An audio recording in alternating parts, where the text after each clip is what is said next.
Yeah, I know what type of time I'm on when I step in the scene, man.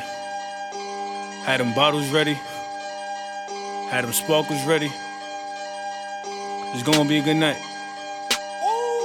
Last time around, it was different. Somebody tell them pay attention, nigga. Welcome to this brand new episode of Another Shit Opinion Podcast. Your boy John, my host in the back, Dev, hosting from the front today. Yo, Bree, my co-host, is hosting from the back, and we got my special guest from the C2 fan, my guy, Mr. Good, Bad, and the Binge-Worthy himself, my guy Drew, the star of the OSA. What's up? start the channel, man. Michael Jackson. We the Jackson 5 around this bitch. Of course. Young Michael. Uh-huh.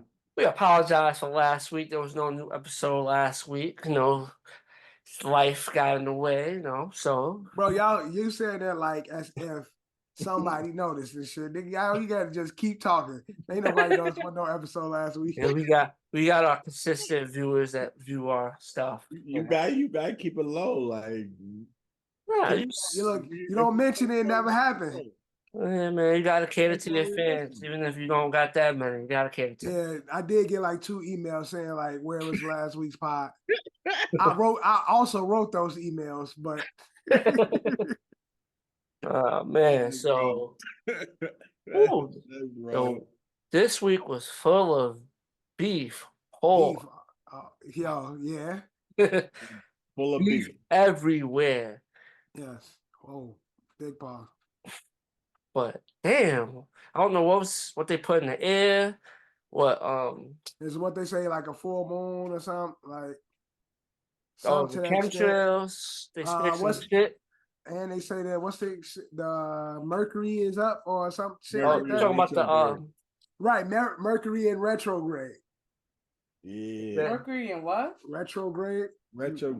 Something like I've heard that, but I don't know what's the time frame for that. I don't know what none of it means. I just know that I know the term because I've heard it a bunch of times, but I don't know when that shit starts, when that shit ends. I have no idea. I know nothing about it.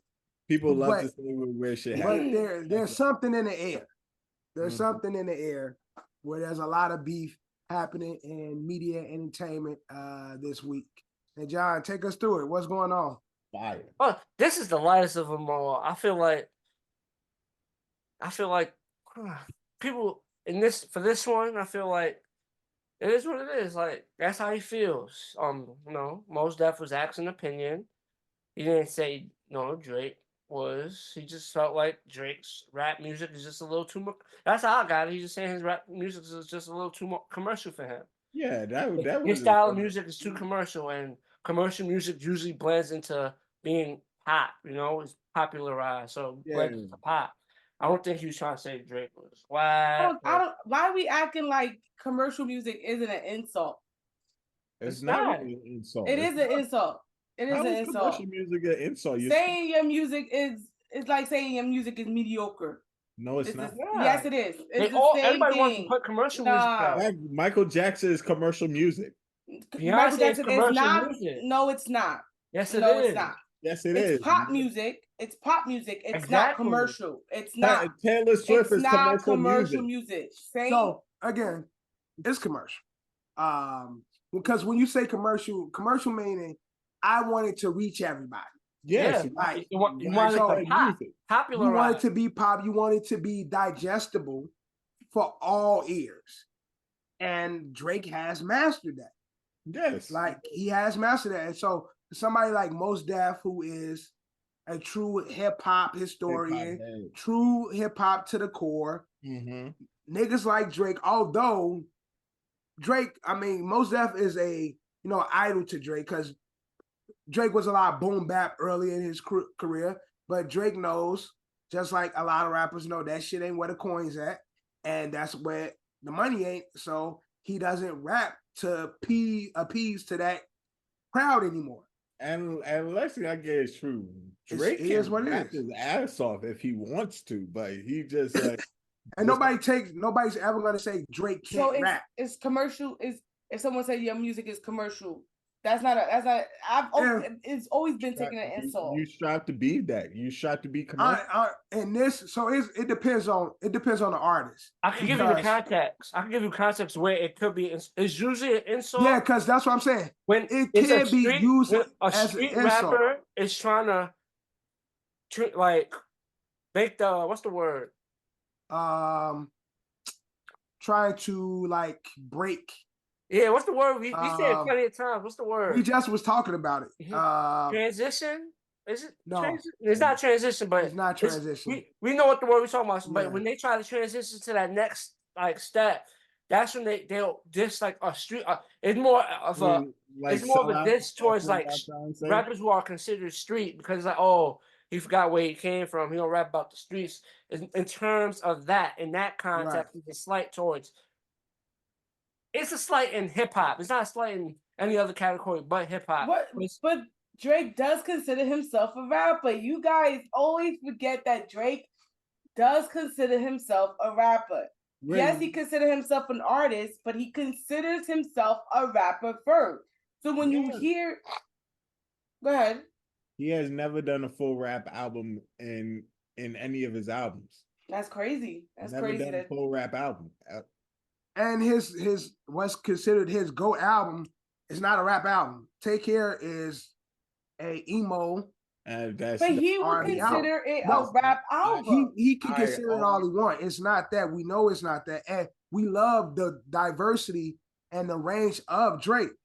And to me, he'll always be a rapper because that's what I originally loved about Drake. But he's bigger. He's bigger than that now. And so, yes, being commercial could be said in a derogatory sense when it comes, depending on how it's put together. Because I can say a nigga, bro, yo, commercial ass, and you know that ain't the music you make. And I say like, I tell Benny the Butcher, or I tell fucking Ski Guy, or any of these like boom bap rappers, like, yo, commercial ass. Them niggas would take offense because they know that's never been what they talk about. That's never been their appeal. That's not the market that they're trying to target. So it could be used in that sense. But a nigga like Drake, the word we use is crossover. That's the word. Crossover. So a nigga like Drake, I think Drake is going to take offense because niggas always try to shit on what Drake is. Yeah, but you being Drake, you know you ain't been a rapper or a hip hop artist, because what Mos is talking more about is hip hop versus rappers. Because he even said it.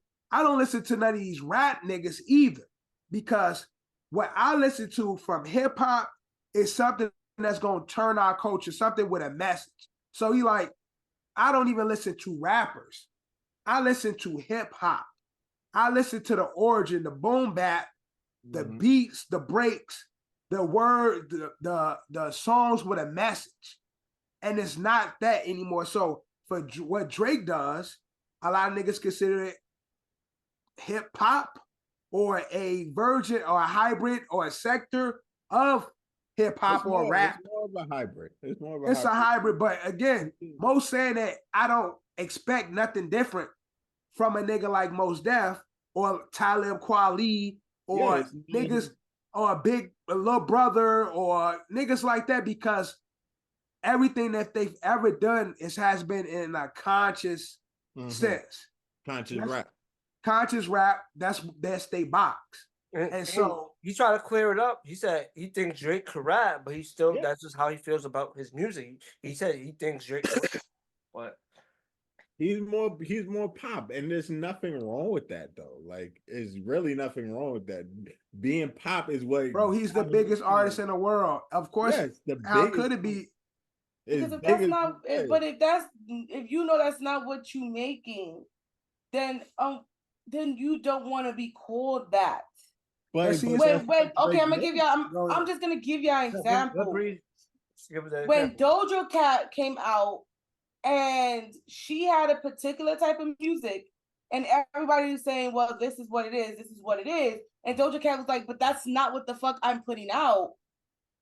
Everybody was like, but Doja, this is what it sounds like.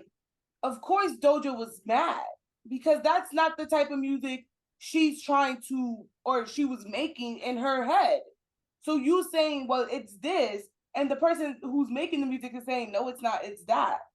You again, you can't get mad at the artist for saying. Drake ain't came out and said nothing, and the reason why, because Drake is the biggest he responded in his he posted something to his story. Yeah, that's what I'm saying. But I'm saying he's not coming out and saying, I'm a rapper. Don't disrespect. Like, he's not combating what's being said, because look at Drake hit records.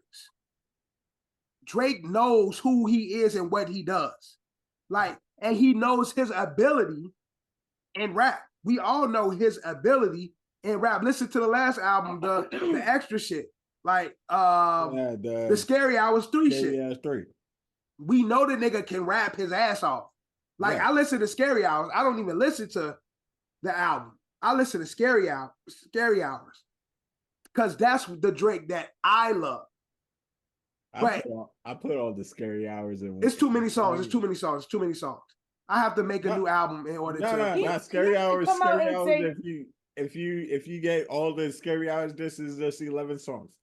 I got. Oh, you talking about you put the Scary Hours all together? All Scary Hours. He hasn't come out and say he's a rapper. You're right, but every time people come for the neck of him being a rapper, Drake gets really offensive, get really defensive, and he starts to come at people.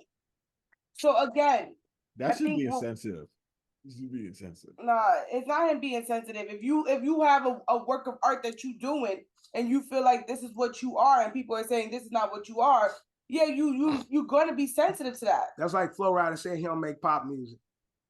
Yeah, you do. Of course. But Flo Rida has considered himself a rapper. It's like, I know that, but it's like, he's a pop rapper. You're a pop rapper, and it's okay. That's the box you in. This is, although Drake ain't Flo Rida. Flo Rida is. Yeah, Drake is Flo not Flo Rida. Different category. He's different. Right, he's completely Flo pop rap. Rida and the Pitbulls are different. Yeah, exactly. They have a particular, that's a particular genre. Yeah. And this rap and hip hop and rap. Because, like you said, Pitbull, them niggas, they have a box. We know it's pop, it's rap influenced, hip hop influenced, but it's a pop song. We know it's a pop song and shit like that.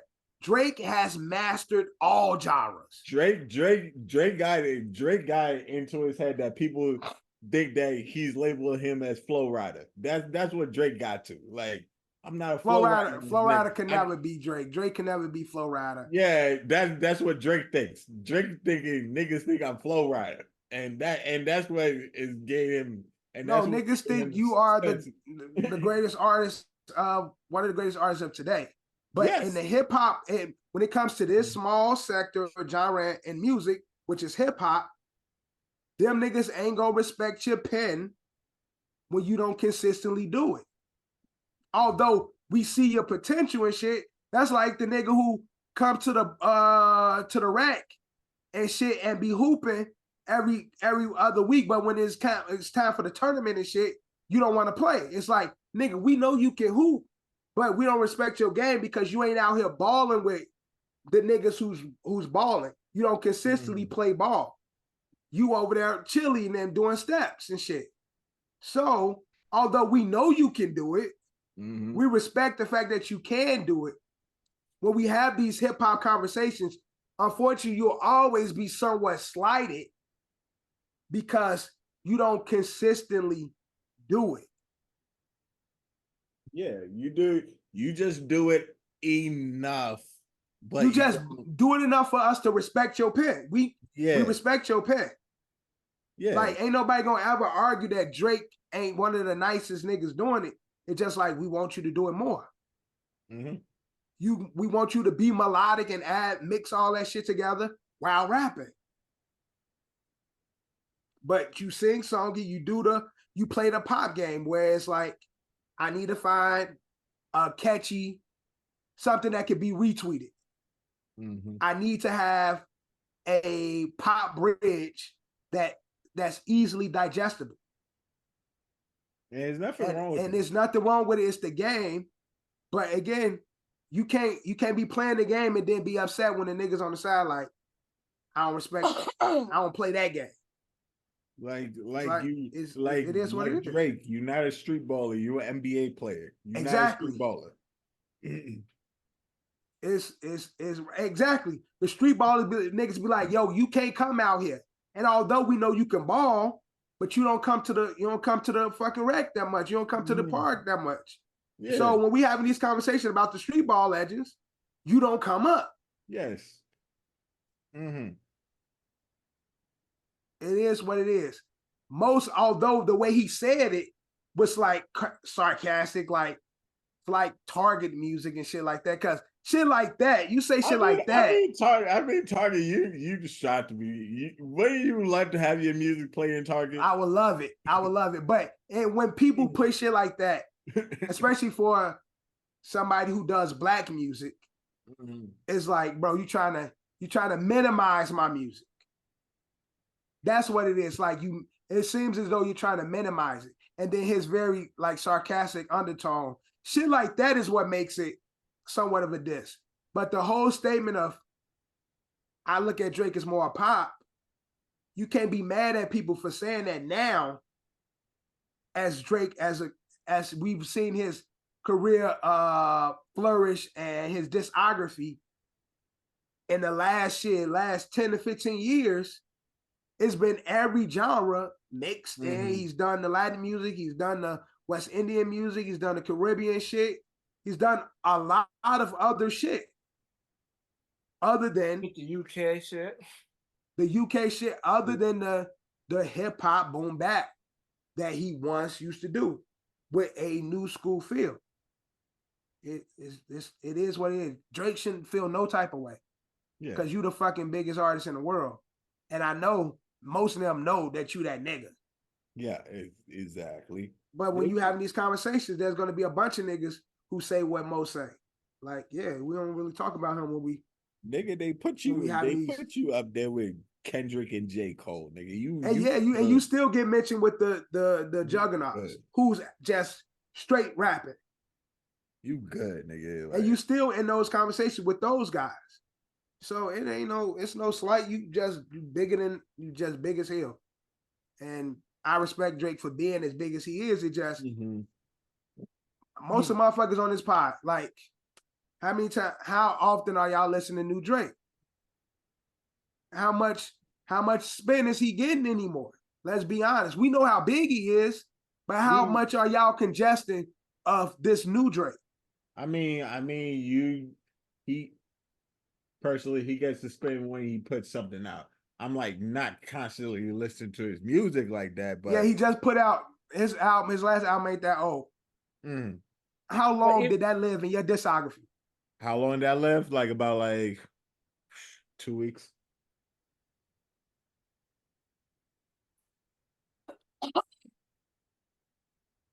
That's it. Yeah. Check it out. That's where I'm at. When he drops something new, check to see what it is for. Yeah, exactly. Like 2, 3, or you like whatever songs you like. And you keep it going. Keep it moving. Just like I told Dev like a couple weeks ago. I make my Drake albums. I've been doing that. I always make my playlist. I always make a playlist. I didn't do it with this new album because it's so much. It's like, damn, I ain't had time to just really sit.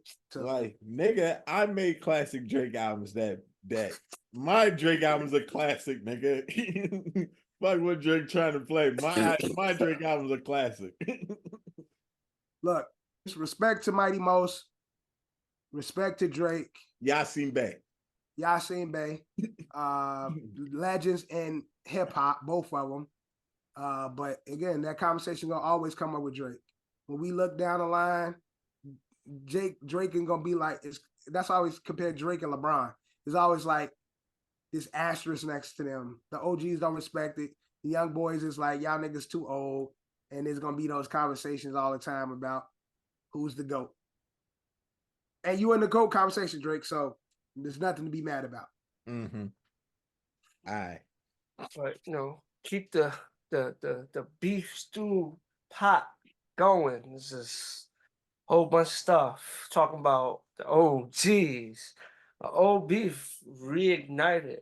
We got Dad's favorite rapper, M versus his old enemy, Benzino. Yeah. It was just funny. Eminem song, like, he did.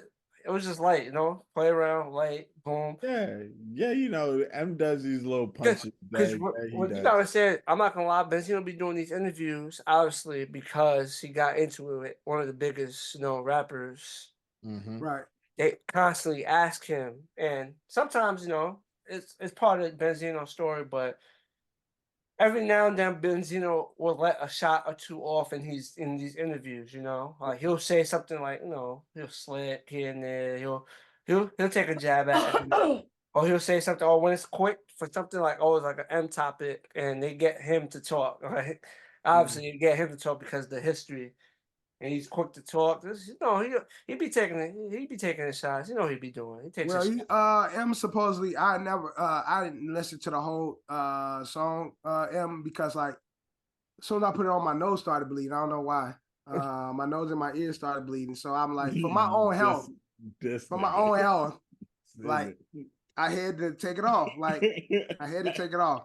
But he allegedly said something about made a Coley Ray line. That people overreacted to that. Coyle Ray was on Math Hoffa's podcast. And they asked her about the whole Benzino Eminem shit. And they asked her if she would ever do a song with M.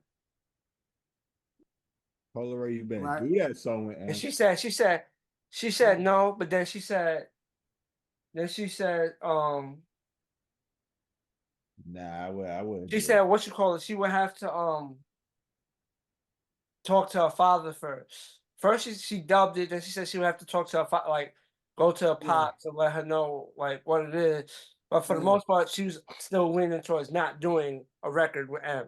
Yeah, they make two different type of music. That's understandable. But they're rappers, so when you're considered a rapper, you can do rap songs with other rappers. And Math and his crew be acting. And Math and his crew be so acting. They messy. Yeah, they messy.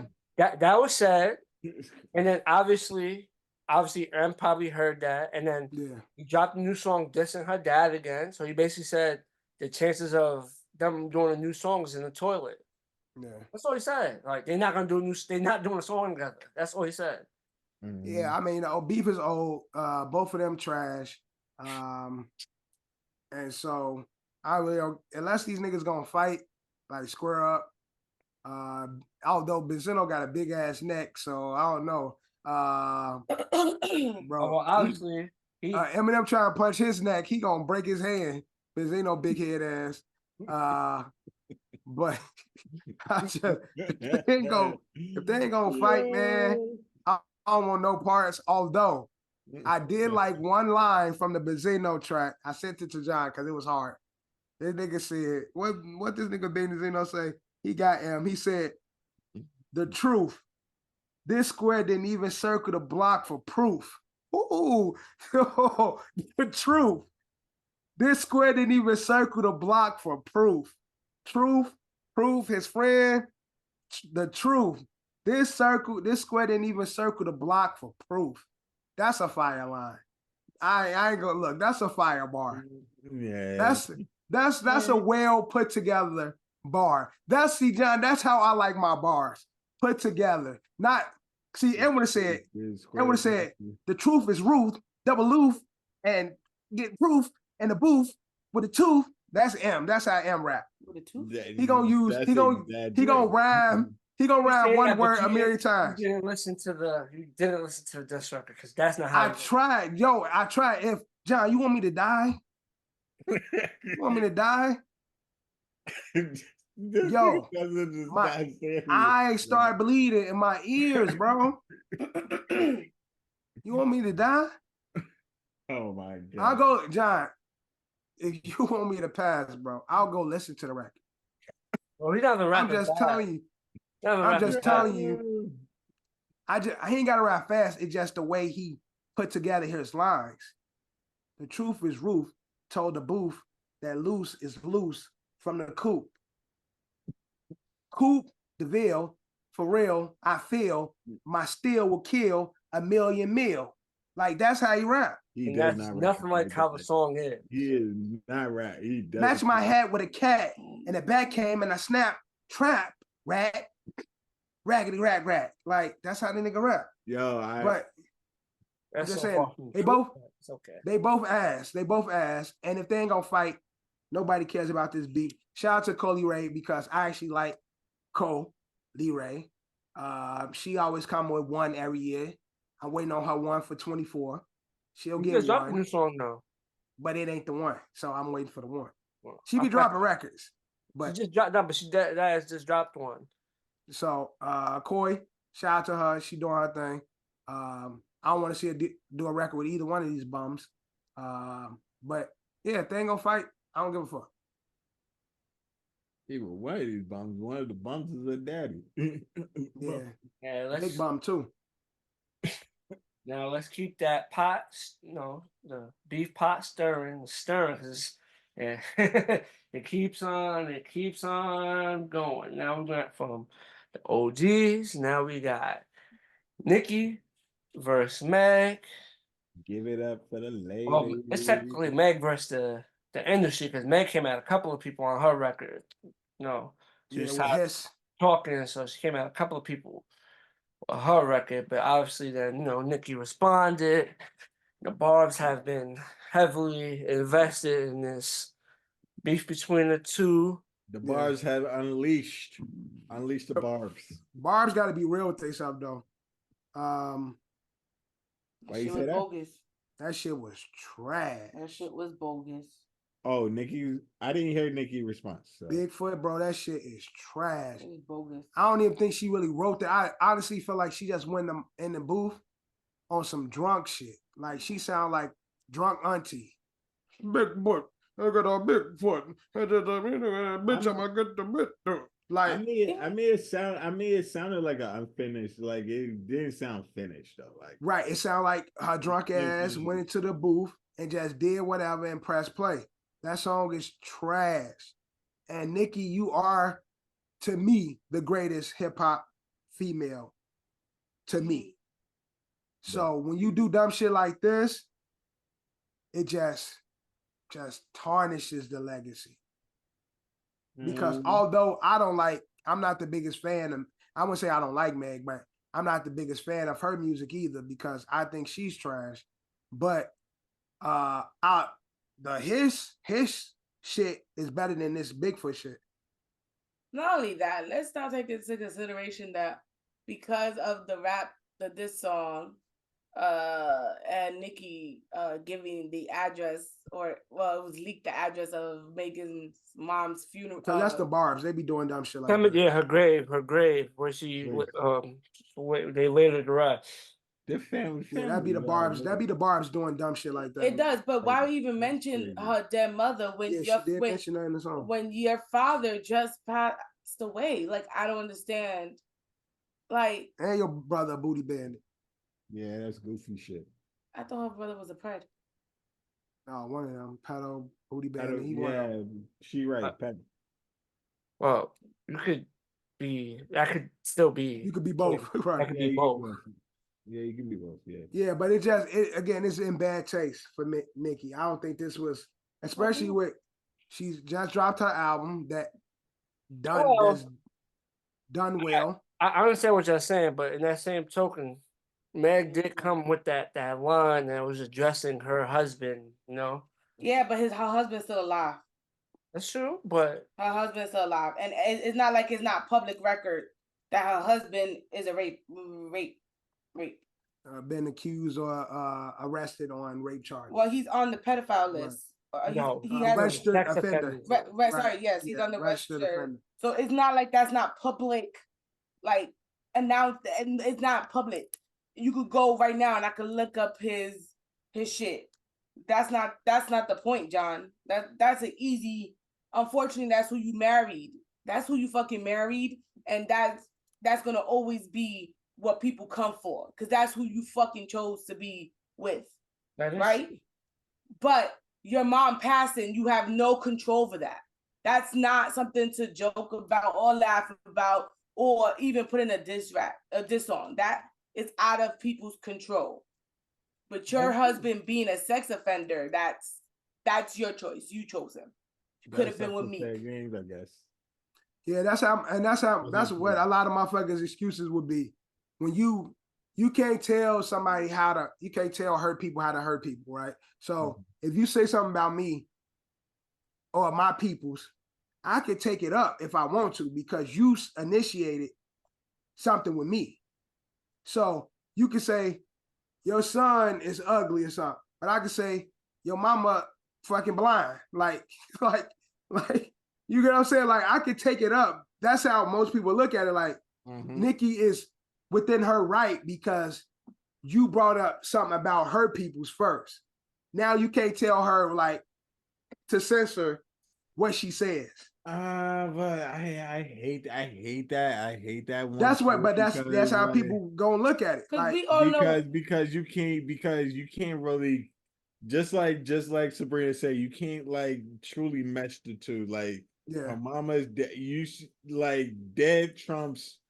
Oh, so there's a new era of rap beef, and the disrespect has gone all time high. But see, Nicki wasn't in this new era rap beef. Nicki was in the era supposedly in the hood where you talk about a dead homie, you getting killed or you getting shot or you getting beat the fuck up. So she knows what it is. Let's not act like Nicki's a youngin'. Yeah, she's not a new artist. Right, she's not. Just because you still in the game don't mean you gotta play the games. This generation's game.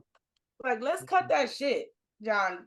Let's not make excuses for her. It's not excuses. It is what it is. That's how it goes. She said something at the end of the day, like Dev said it. She said something about her family, even though she chose to be with that's her husband that chose to be. She said something derogatory towards her family. All right, and now she felt she's gonna respond back, and she doesn't feel nice about it, so she's gonna respond back in the most disrespectful way that she can, and that's the route she went.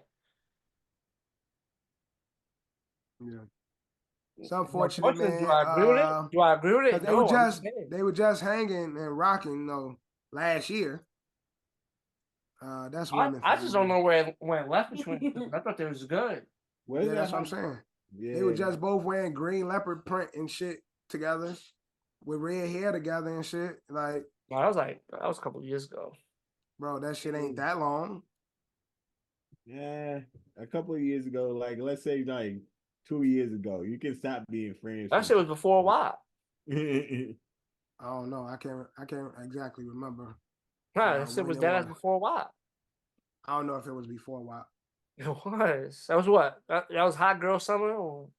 Hot Girl Summer. Yeah. That shit 20. When did WAP come out? Hot Girl Summer came out like 2021. WAP came out in 2020. WAP came out 2020. When did Hot Girl Summer come out? 2019. There you go. Yeah, 2019. So, you going to bed? Yeah. 9:51. All right. Go. So yeah, a year apart. I mean, 19. That's what, 5 years. I mean, it's enough time for women to. Shit, women need 6 months and they be. That's half a decade. Yeah. That's half a decade. That's true. I mean, we just haven't seen nothing like between them, like really they probably on social media, like behind the scenes stuff that we wouldn't be like, we wouldn't know. Yeah. So they bring it to light, but that's what it seems like, some behind the scenes. Because that's what I'm saying in the sense of like last time we saw y'all were cool, and now it's like, so it seems short because it hasn't been like a lead up to the diss records. That's true. That is really true. Both songs I asked, Nicki's was worse. And so although I expect this from Meg, Nicki, I don't expect this from you. I'm disappointed. Nicki is quick with the beef. Why you don't expect Yeah, I'm quick with the beef, but give me quality. Bro. It could be beef, but don't make it fucking rump roast, nigga. If it's gonna beef, Nicki, give me the sirloin. Is it I want to say, is it an actual record or is it just snippets from the booth? Because if it's just snippets from the booth, like she released the shit on Apple Music. Oh, it's released on Apple Music. Okay. There's actual record. The song is released. Oh. So, but it's not good. I don't know what to tell you. It's not good. Yeah. It's also a contradiction. Her best line is a contradiction. What you mean? Nicki's best line. The part where she said, "Tell her get up on her big foot." I mean, get up on her good foot. She contradicted herself because then in that same song, she said she lied on her mother, basically saying she lied about the whole Tory Lanez situation. So if she lied about the whole situation, how she getting up on her good foot? Oh, you've been too. Some of a contradiction. I mean, you reading like a little bit. Yeah, word, reaching a bit, but it's all right. How's it reaching? She said she lied on her dead moms about the whole Tory Lanez situation. Who lied on? Unless she's saying that she just lied about who shot her, but I don't think that's where Nicki was leaning towards. I think she was leaning towards like nobody shot her. Yeah, but she went the line of "get on your good foot" is like, bitch, get your shit together. No, she got shot in the foot. Yeah, I get that, but it's a play on the foot. Like, you get on your good foot, bitch. We know you got shot, but bitch, get yourself together because you're a mess. I don't know, man. I could be wrong, but I just said it seems a little. John be reaching. John reaching like a motherfucker. Like, yo, I'm stretching. We know what she meant when she said get up on your good foot. She didn't say get your shit together. That's not what she meant. No, we know that's a play on bitch, you got shot. We know that. But that also can mean double entendre. Get your shit together, bitch, because you got the wrong one. But get up on your good foot. Right. You get the saying, get up on your good foot. It's a known saying. It's an old school saying in regards to get your shit together. But because it's her, bitch, you got shot in your foot. Ha ha. I'm just saying, man. Okay. Anyway. Okay. Ladies, get along, ladies. It's okay. We don't need no more beef. It ain't that many good female rappers anyway, so we don't need y'all beefing. These ladies don't be getting over each other's no way. With that conversation, I think we could let the beef pot cook on its own. We gotta do no more stirring. I think we've covered all the beef from this past week. But 2024 starting off, man. Cat Williams set the tone for exposing the world. And now look, the shit's January not even done yet. But it's about to be February, the month of Black folks in love. So we about to be good. So some other shit dropped, and it's like, God damn. Yeah. Hopefully not. You know, it's a short month. So hopefully with the short month, this year. It's all good. We get one extra day. One extra day. Yeah, one extra day. It's gonna be the 29th, Johnny. Leap year. One extra day. We're getting a good old week. But speaking of controversy, paparazzi love fucking with Ye. Ye back in the news, walking around doing his own thing. Fucking with Ye.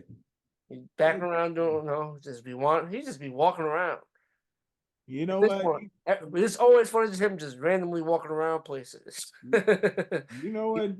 Kanye be calling the paparazzi. He learned that from the Kardashians. Yeah. You think so? He be just telling not the way he that shit from the Kardashians. Not the way he be traveling. He learned it's possible, but he be traveling dolo. Solo dolo, walking. Yeah, he be by himself. Shit I've ever heard. No, he don't got no security, nothing with him. He tell him I'm gonna be in this proximity and shit. Like where's Waldo? Like, did he just fucking say the Kardashian calls paparazzi? Yeah, they do. Yeah, they do. Nah, I don't want to say now, but previously they definitely did that shit. Yeah, call like, I'm about to pop out to this spot. Are we going? That's been documented. But Ye just be doing Ye. Leave Ye alone, and she got them new socks out. Did y'all cop those new shoe socks things? John, I know you got some, John. Hell no. That's why he didn't do the pod last week. He was online for them shit. How much them shits cost? Like I think they like $350, like $350 and shit. What they call the Ye sock boots? What they call? They John, you know what it's called. Socks. Them shit foldable and like some moccasins. They socks with like a sole how much on it the back. cost? They some John, you know how much they cost. Balenciagas. That's what they are. Oh, they ain't even Balenciagas. These is really like fucking wool socks, like some cotton socks, like some Fruit of the Loom. The Yeezy pods.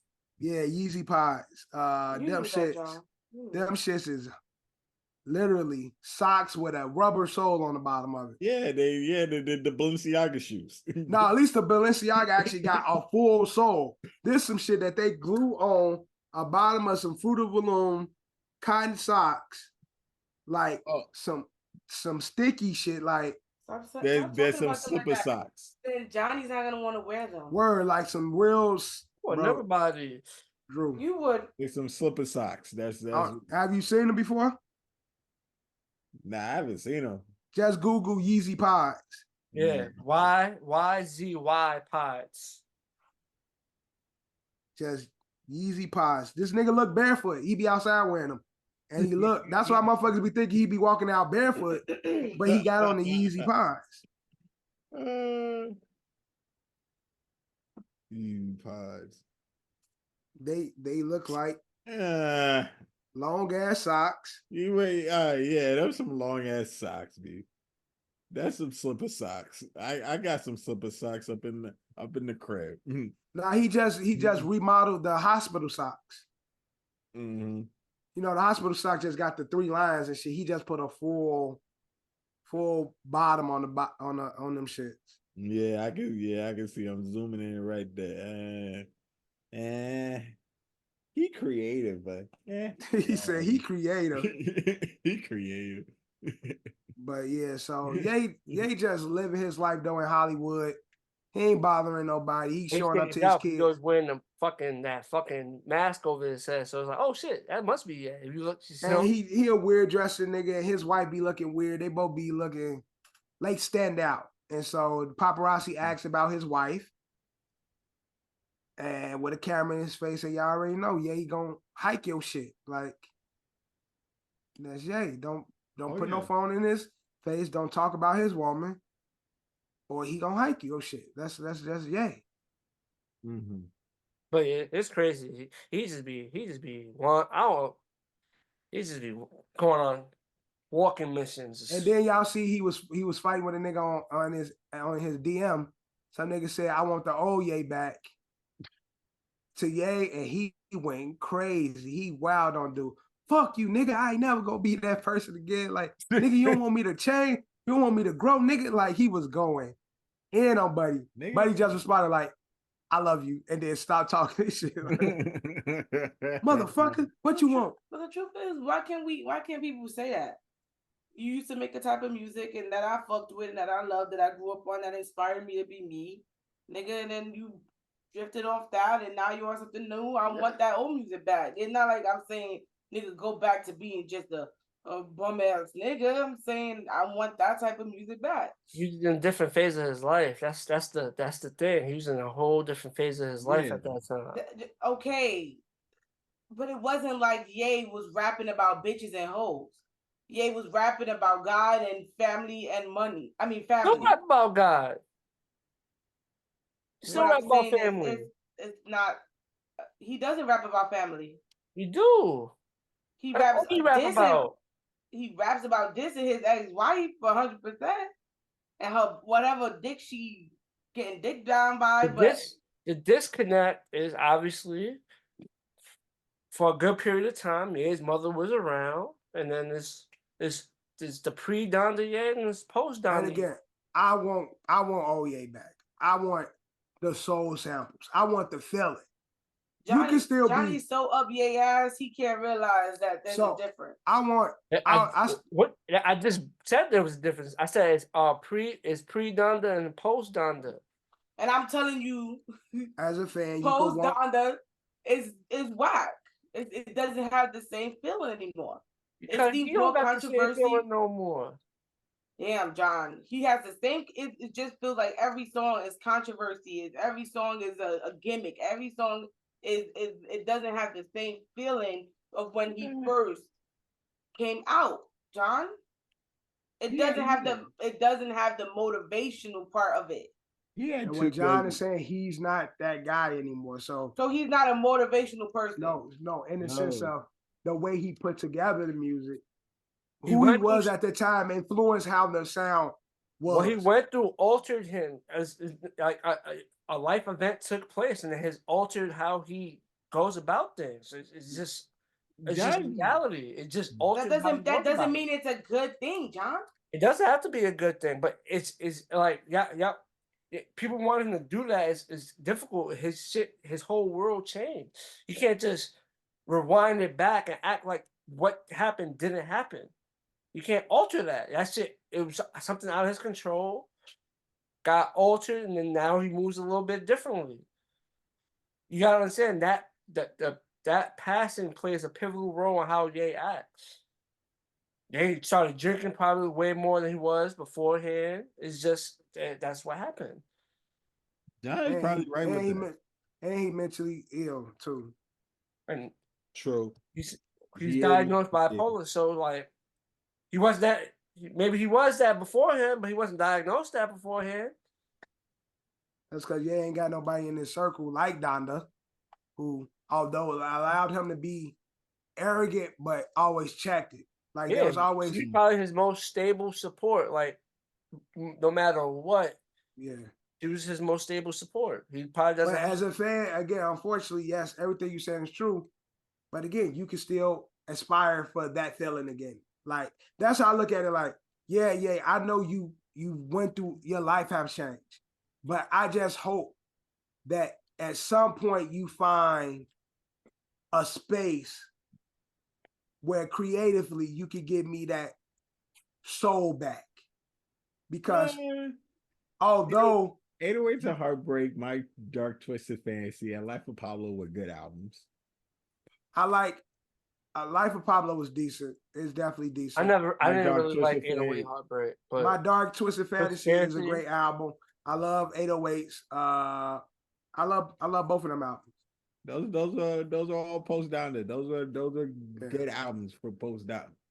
But again, my favorite album is still Donda. You know what's crazy?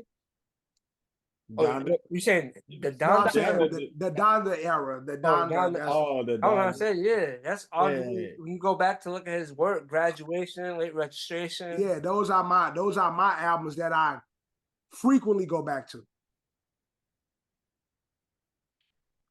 Mm-hmm. Yeah, it's just if you look back at like the title to the albums, you just like it's it. Like, College Dropout, Late Registration, Graduation. It's just a whole different mindset. He's in a whole different mind. Like his mind's in a whole different place now. And they can say Jesus. It's like, okay, all right, I'm Jesus now. All right, my guy. But he's just in a whole different space now. So, in terms of music, let me not confuse anything, because I love his gospel albums. Like, I listen to him. I haven't. I know what album you're talking about. It's a couple songs on there I really like. Bro, I listen to Water almost every fucking day. What's the name of the album? God Is what's the shit called? It's Water. My voice is fucked up. I just know it was the. Tell me Donda. I actually like this gospel album. Donda is no gospel album. No, he's not talking about Donda. He's talking about I think the album before Donda. Is it that album that he's talking about with the blue? Yeah, Jesus King. Jesus King. Jesus is King before Donda. Yeah, this album before Donda. Yeah, I love that fucking album, and it's on my Sunday service playlist.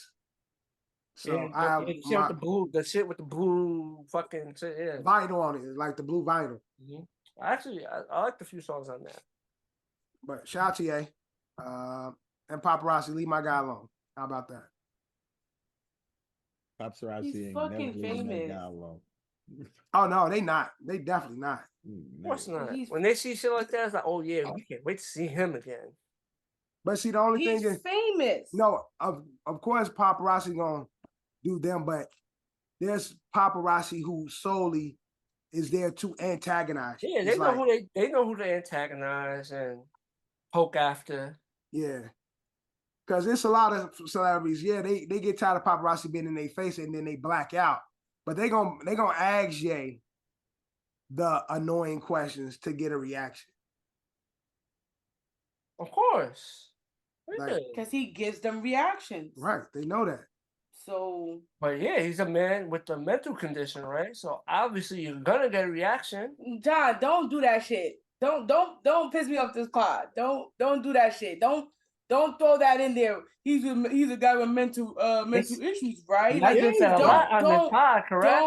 don't listen to me. Just if you a nigga with so if you a nigga with mental issues, then go get help. But don't use it as an excuse for you to spaz out on people because that's what you want to do. Nigga, I'm bipolar. Right. You use it as an excuse. Nigga, I'm bipolar. Go get that shit fake. Go get on whatever you need to do. We at some point we need to medicine on you, man. Right. Nigga, I got anxiety.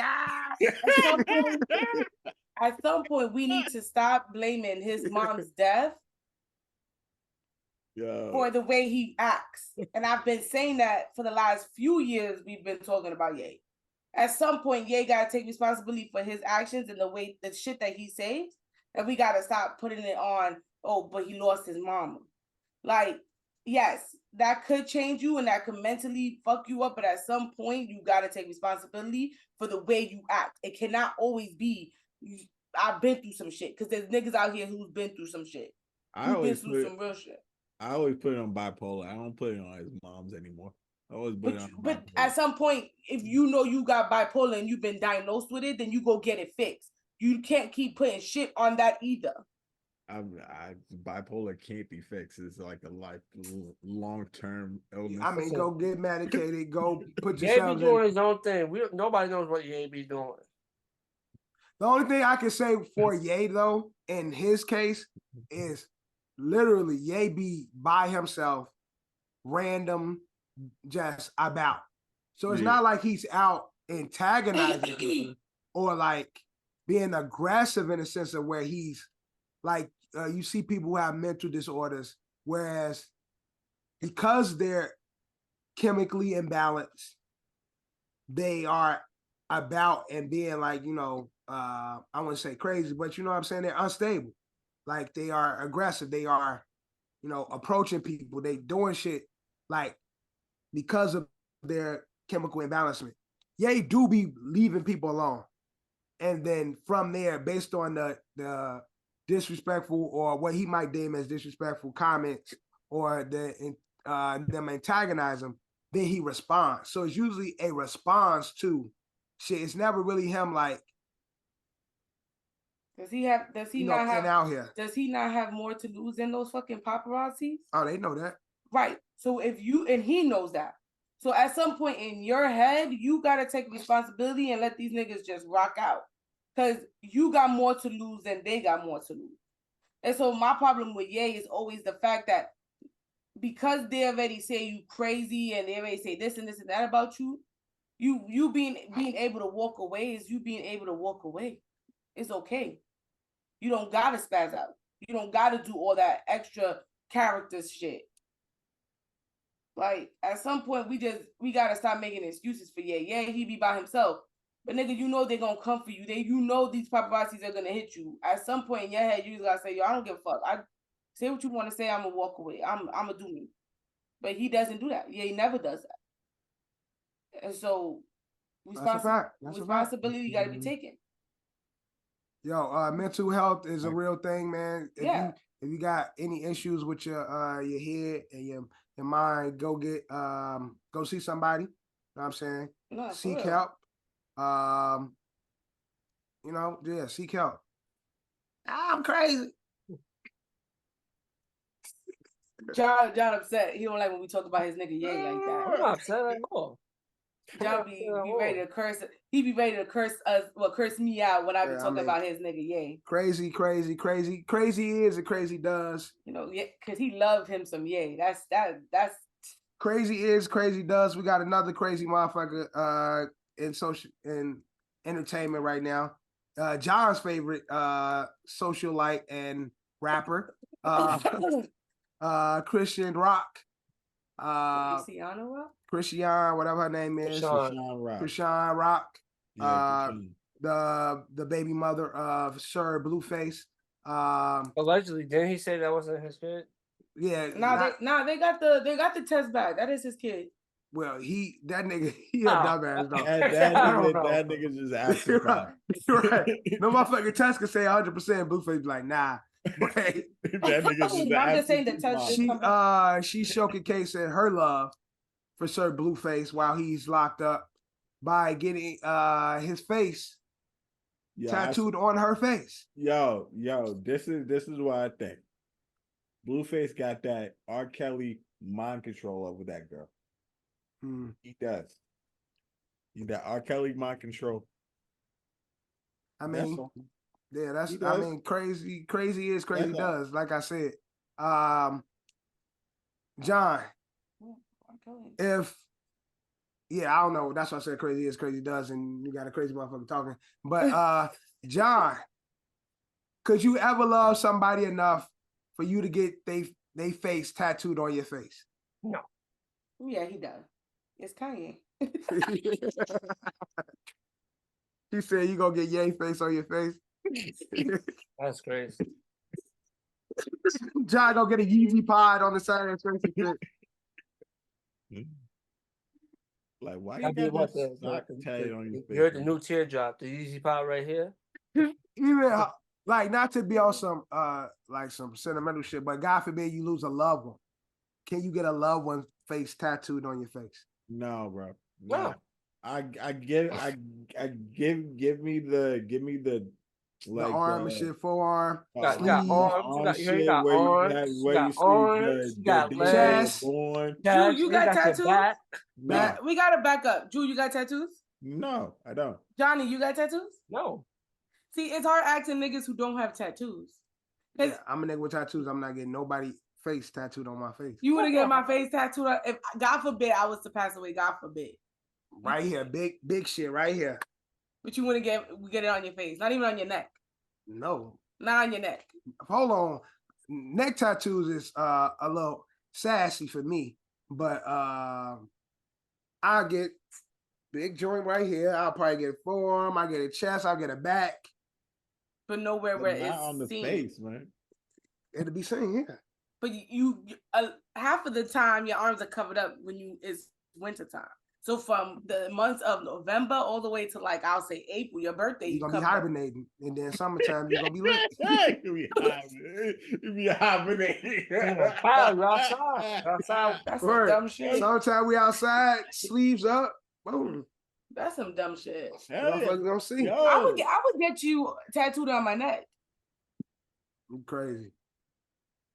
I mean, it wouldn't be something big like her in the center, but it would probably be off to the side. That face on your neck. I don't know. You look like one of those Mexican girls, those chicas, those chulas.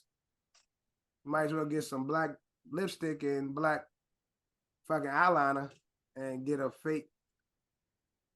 But see, the difference is you can't ask that because we still together. We married. We've been together 13 years, right? And God permission. And that's what's beautiful about it, because even with all that, I still ain't doing it. Bro, let me finish, asshole. Let me finish, asshole. Still ain't doing it. But I'm shut up. Let me finish. What I'm saying is the crazy part is the fact that we've been together 13 years. We married in a covenant. Right. this bitch hasn't been married to Blueface. Probably been with Blueface for a few years. Hasn't been with him a full lengthy year because he was with his baby mama going back and forth. Just last year. Again, she's already have 3 tattoos. She's covered up 1. Right. At this point, people are starting to say, and he's locked up. But that's why I said crazy is crazy does. She's mentally ill. He just loved it. She just loved that guy, bro. Like, no, she's mentally ill, bro. We got to be able to recognize this shit in our communities. She has she needs to seek help. I mean, I can see your point. She did, yeah. She needs to seek help because, no offense, like you brought up R. Kelly, even those girls, like I'm pretty sure they sleep. Like a nigga having that much control over you means that you're mentally off. He does, bro. He really does. He is evil in the sense that he knows he has his control over you. But for somebody to have that much control over you means that you are mentally disabled. You're not all the way there. So she's not rap type. And we've seen her whole career, or what's been her career, is her being crazy.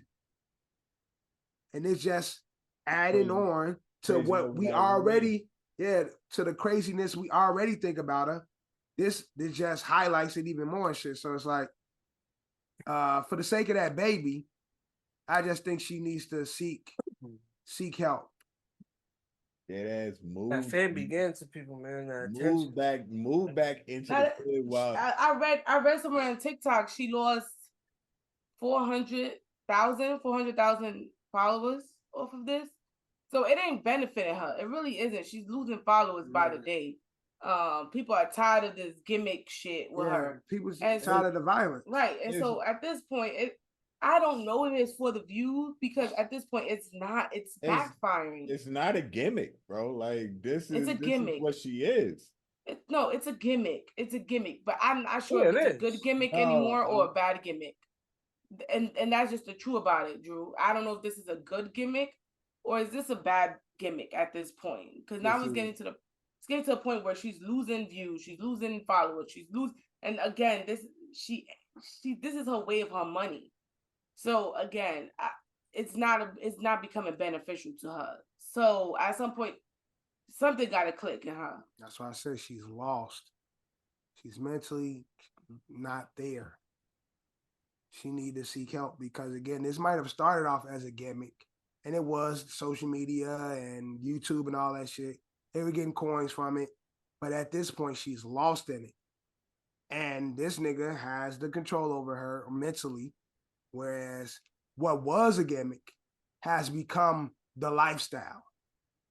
And now she can't shake it because she not mentally fit to do so. Like moving back into the crib when your ex is in jail is crazy.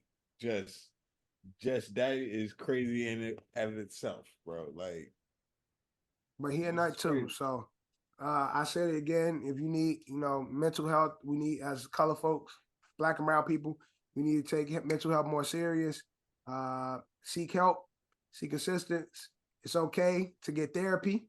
It's okay to speak to a religious leader for direction. All those opportunities are out there for you if you need it. Don't keep it in and then do dumb shit like Chrisean Rock and Kanye West. Okay. Now let's get into TV. Well, it was a question that was raised on social media, but how do y'all feel about this topic? Everyone has their, feelings about this. Should have power. Should the power universe kill off ghosts? I gotta think. I mean, at this point, honestly, it seemed like it's been so long ago. And I've actually enjoyed what they've been able to do with the Power Universe. So if you would ask me this a few years ago when it first happened, then I'd be like, no. But at this point, it's like it's worked. They create something off of it. So yeah, they've been able to keep it going, and it's been flourishing since. So like that's her character is Ronnie, right? I fucking love Ronnie. Nah, that's Bro, it. I love Ronnie. That was funny in the last episode. It was talking about respect and fear. Ronnie was like, feared. Out of the Power Universe, who is your out of the entire universe? What we know now from Forrest to Raising Canaan to Power Book 2, who is y'all favorite character? Ooh, who was on? Kanan. Kanan is your favorite character. Kanan. John, what about you? My favorite character is Ghost, but I'm not gonna. I'm not talking about from Power. I'm not talking about from Power. I'm talking about from the spinoffs. From the spinoffs. Oh, so basically Power Book 2, Power Book 3, and Power Book 4. So okay. Right. I thought you said the whole shit. My bad. Yeah. I found that. Right. Favorite character. I'm not gonna lie, I fuck with Uncle Marvin. Uncle Marvin a cool nigga. At first it's like that first season, it was like he's a little like bugged out, but yeah. I like how they developed and how his character changed. Like he's like that's how he's maturing. That's a good choice. I fuck with Uncle Marvin. That's a good choice. Actually, again, I know it's still premature. Ronnie's my favorite character. In the Power Universe. It's been short. Although I used to fuck with Unique too. No, I fuck with Unique, but you know, shit happens. He got clinked up, but Ronnie remind me a lot of the nigga from BMF who I like a lot too. Lamar. Like I love those type of characters, just like nut ass niggas.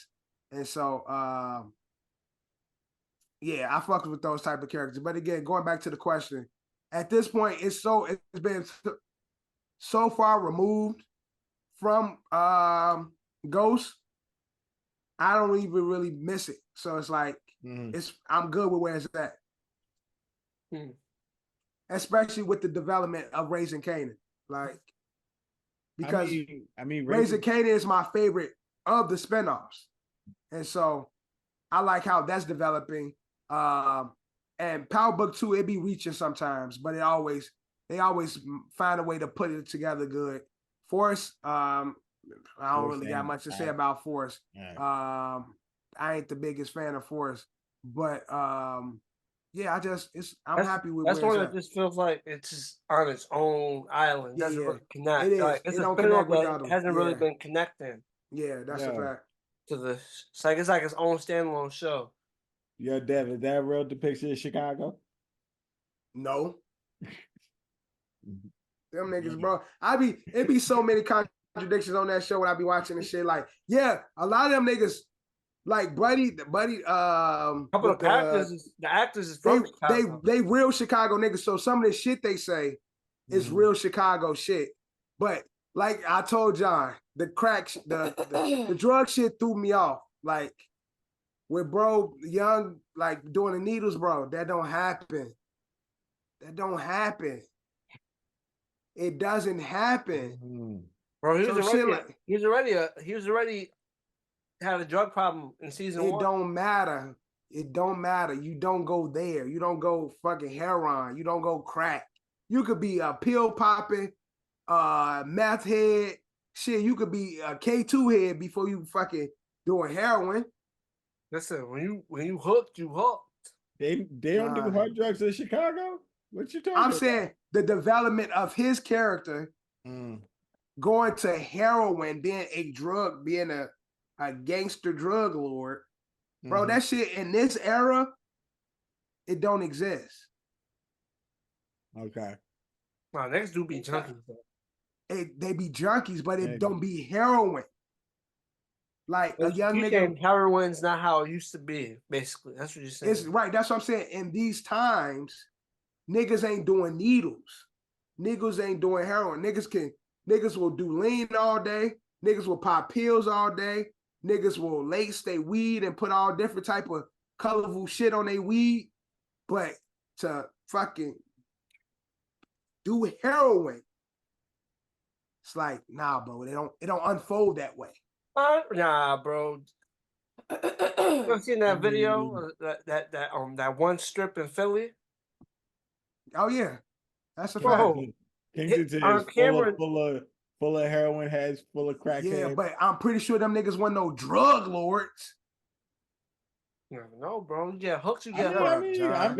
Niggas be doctors, lawyers, and be in good positions in the drug. Some drug lawyers Just because you watching Raising Cane and you see the John see the news writer druggie, so John like, because we have a good job.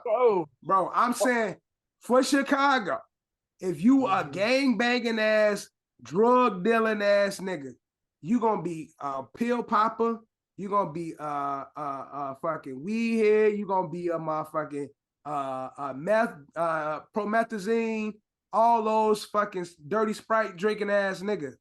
But you ain't gonna be no fucking heroin addict and think you gonna be telling niggas what to do, thinking you gonna be running shit. That shit ain't happening. Ain't no go. Heroin, crack, PCP, none of that shit, bro. You ain't getting no love or respect. I don't care how crazy you are. I know what you're saying, but it's the big problem in today is the opium crisis, and heroin is opium. Yeah, but shit, niggas don't even look at heroin as being opium. Niggas say, I got an opium issue before they say I got a heroin issue. Because you got heroin is one thing. It's one of, It's not the only one. But niggas ain't doing heroin. Opium is a large scale. That's macro. There's many things that falls under opium. But heroin is not the drug that young niggas gonna do that's about their life. I don't care what you say. Everything is a possibility. Yes, everything is a possibility. But when I saw that shit, I'm like, nah, that ain't how this shit go. I'm sorry. It is what it is. So this one is trash. Force, I'm not the biggest fan of.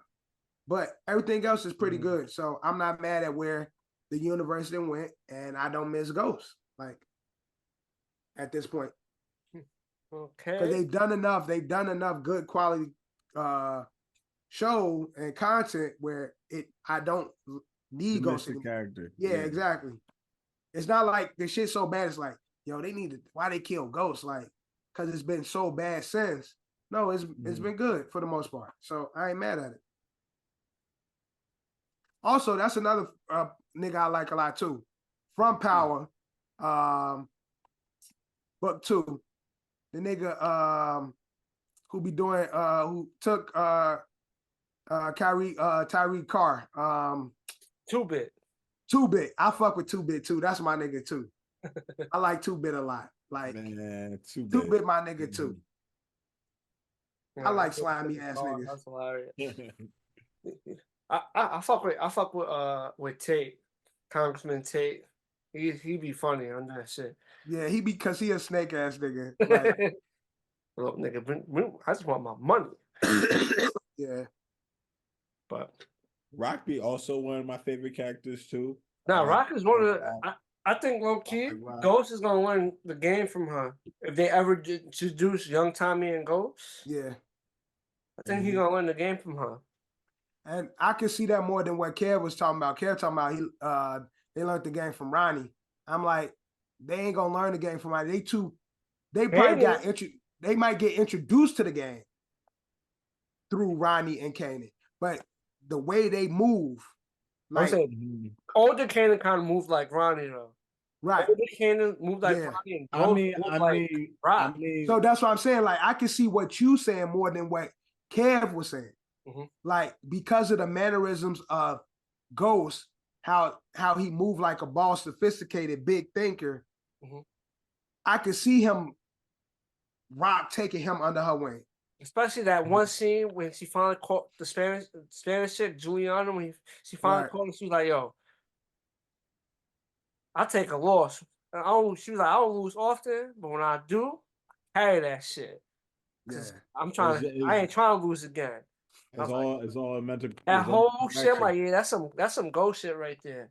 Like that's how I looked at it. I was like some ghost shit right there. But but the way how because the way how Rock is trying to shun her kid away from the life, she's not going to introduce her son, like her son's friends, into it though.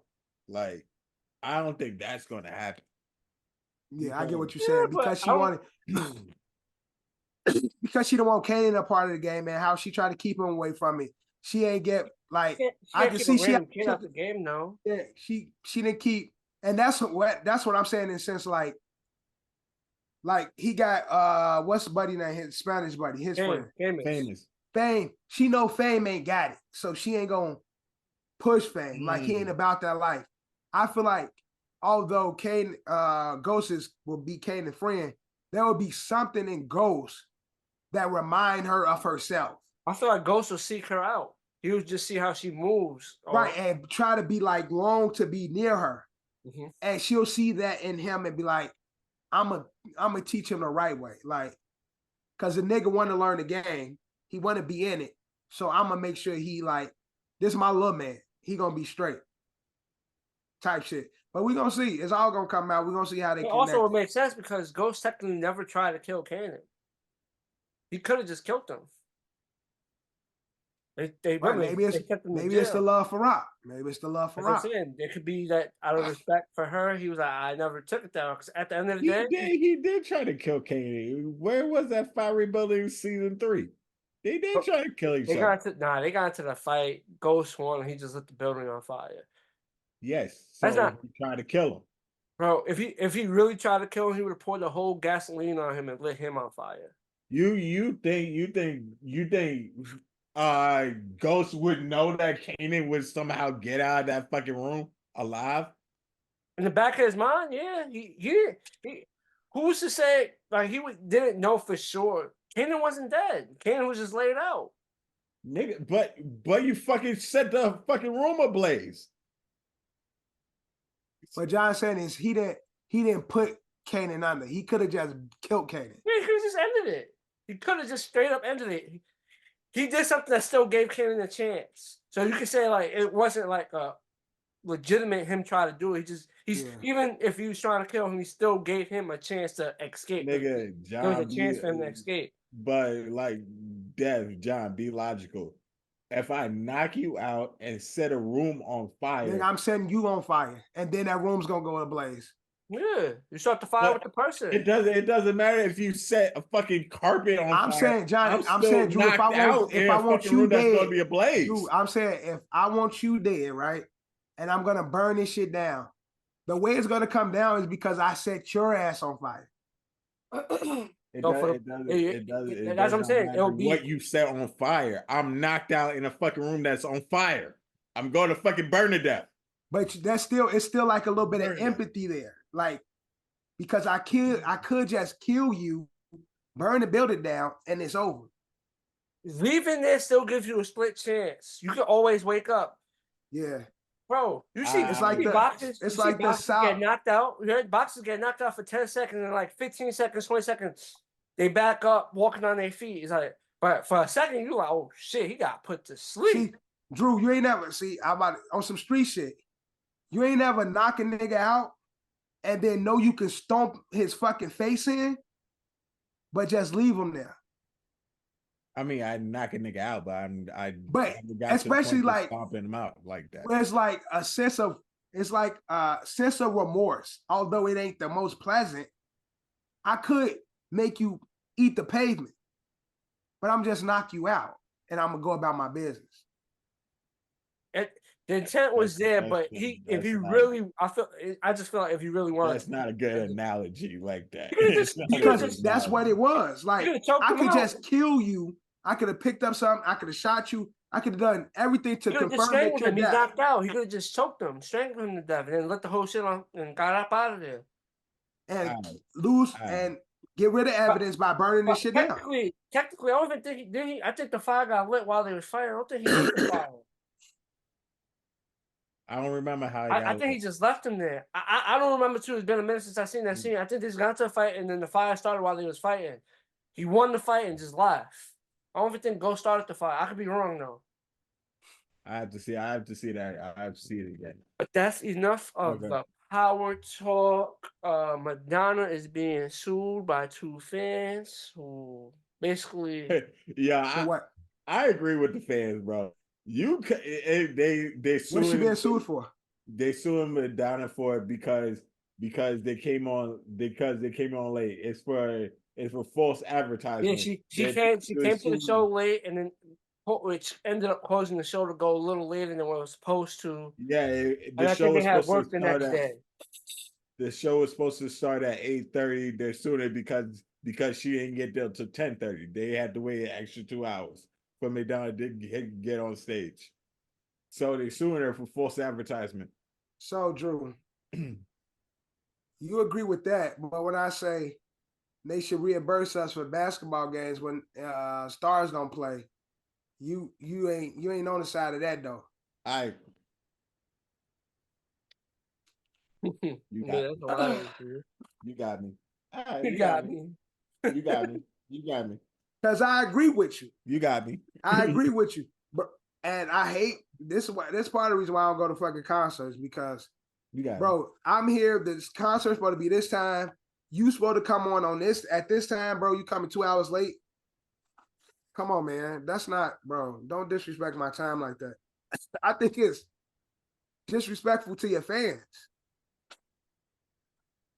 That's why it's you don't know who good they to say have quality openers, man. You know who they say is never late to a show? Who? Beyonce. Yeah, because the show don't start until Beyonce get there. Nobody gonna ever say Beyonce late. That's not true. That's not true. Ain't nobody gonna ever say Beyonce late. You got. We are waiting for Beyonce. They don't give a fuck when that shit start. You gotta have quality openers if you go be that damn late. You have quality openers. Yeah, even but quality openers, you're there to see the main act. You're not there to see the quality openers. And don't get me wrong, I can enjoy the openers, but it's like, all right, where the fuck Madonna at? Who the fuck still want to pay to see Madonna? I mean, Madonna's a legend. Madonna's an icon. Yeah, people are paying to see Madonna. Yeah, she had her era, she had her run, you know. Yeah. She's a really big artist. I agree. I think, artists need to be held accountable when they do dumb shit like that. I would want a reimbursement because I was supposed to be here from 8 to 12, and now I'm here from 8 to 3:30. Fuck out of here. But that's your dumbass fault. Why you pick the day to go to a concert when you have work the next day? That's irresponsible on your ass. No. Yeah. It's not because on time. I'll be home. Yeah, exactly. Like I planned for this time. Like, nah, that's still irresponsible. It ain't irresponsible. I'm gonna go to the club on a Tuesday. I leave the club at 12. I'm gonna sue the club because you controlling what time you leave. The artist is pretty much in control of the time that you spend there. Whereas if you go to the club and you stay there till 3 in the morning, you got to work in the morning. That's on you. Yes, you chose to be there that long. You still chose to be at that concert. No, I paid. To be at that concert. I paid to be at this concert that was supposed to start at 8 o'clock, and I was supposed to see my favorite artist at 9:45. But you chose to go to the concert. It doesn't matter what time the person came on. You chose to go to this concert. Yeah, okay. So it doesn't matter what time she came on. Okay, so you somebody who gets your nails done. You make an appointment for 8 o'clock. You don't get your nails done until 11:30. At least you got your nails done. It don't matter when it happened, but you got your nails done. No, that's unacceptable. See, I chose to sit there. A lot of times you used to be like, Sabrina, why didn't you leave? I chose to sit there. Yeah, but it's still irresponsible of that person who is being irresponsible with your time. Yeah, not respecting your time. That's disrespectful. And therefore, at that same token, regardless if you stay there or not, you're gonna be upset. You probably won't come back. You probably ask for a discount or some type of something to. Right, you ask for a refund, but you don't sue the person. You ask for your refund and you keep it going. The fuck you suing for? You sat there and you waited. You have every choice to get up and go and get a refund. You sat there, you waited. You watched the whole show and then you wanted a refund and now you're suing too? Like, get the fuck out of here. You still got a show. Man, I watched the show angrily. I wasn't angry at first. You made me angry. Man, now I'm voguing with an attitude. So you fucked that up for me. I was coming here to I was about to be Vogue happy. Now. Right. Doing all that shit they be doing with their hands. But now I'm upset doing it. So now I'm just throwing up gang signs and shit. I ain't even voguing. I'm here. And you got and this whole era is all about lawsuits anyway. A lawsuit, everybody's throwing up lawsuits. Yeah, they go. I mean, you throw it up, see what sticks. Everybody's throwing up lawsuits. Throw a lawsuit out there, see what sticks, see what you can get. That's right. Nobody nobody takes nothing serious. Because I could do a bunch of lawsuits for a bunch of shit. That doesn't make sense. You sat there and you watched the fucking show. Well, you watched the whole show. Then you asked for your refund. Okay. Fight for the refund, but then what are you suing on top of that? Sue. What if they say now she still can't? They are not giving you no refund. Get your refund back. The ticket company is not giving you your refund. I'm performing in front of my crib. I'm gonna be on time. My ticket's only $2. If you want to see me perform and shit. The ticket people will give you a refund because Lauryn Hill, when she was late and all that shit, they were giving people refunds and shit. So that's a bullshit ass lie and excuse. They give you back your refund. If there's a time that has passed that she was late, they give you a refund. They do give you refunds. The suing on top of that is just her being them being extra. Let's be honest, because you sat there and you fucking watched the whole fucking performance. Get y'all coin. Get y'all coin. Get y'all money. That's crazy. And respect people's time, stars and celebrities. Well, Mr. Fellows and Mr. Hayden want their money back. Okay. That's the names. Got it. Mr. Fellows and Mr. Hayden. I know they were sassy, boy. They were they gonna blame it on me. Now let's get into something that we've covered plenty of times on this pod. Me and Bree done analyzed it, talked about it. It's a topic that has been talked about many times on this ASO. But Alec Baldwin has been indicted on the accidental shooting death of the person on the set of his movie. It's been 2 years now since that place about 2 years. About 2 years, yeah. Yeah. Well, grand jury has indicted him due to the events. They've done plenty of investigations. This is crazy. I think with all the investigations they've done, this would have happened a little more sooner than when it happened. But the way how there was a lot of kind corners. There was a lot, a lot of fuck up. It was a lot of negligence. So that's what I'm saying. So with that, I would have thought if they was gonna go this route, it would have happened a little sooner because, they already spotted out. Oh, they messed up with this. They messed up with that. There's a few mess ups. I think they wait to a lot of times again. They wait to get their ducks in a row. And so they can have a strong case. And then again, at the same time, I would hope you want to be sensitive to the young woman who lost her life and her family. Mm-hmm. So you do a lot of stuff privately, and you just gather your what word am I looking for? You gather your, I was about to say clues. You gather, help me out. Like, what's the word I'm looking for? Evidence. Thank you. You gather your evidence and you wait until you have a strong case. And I think that's what happened. We're going to see what happened to Mr. Bowman. Yeah. After all this time, he probably get probation, but I think he'll be found guilty.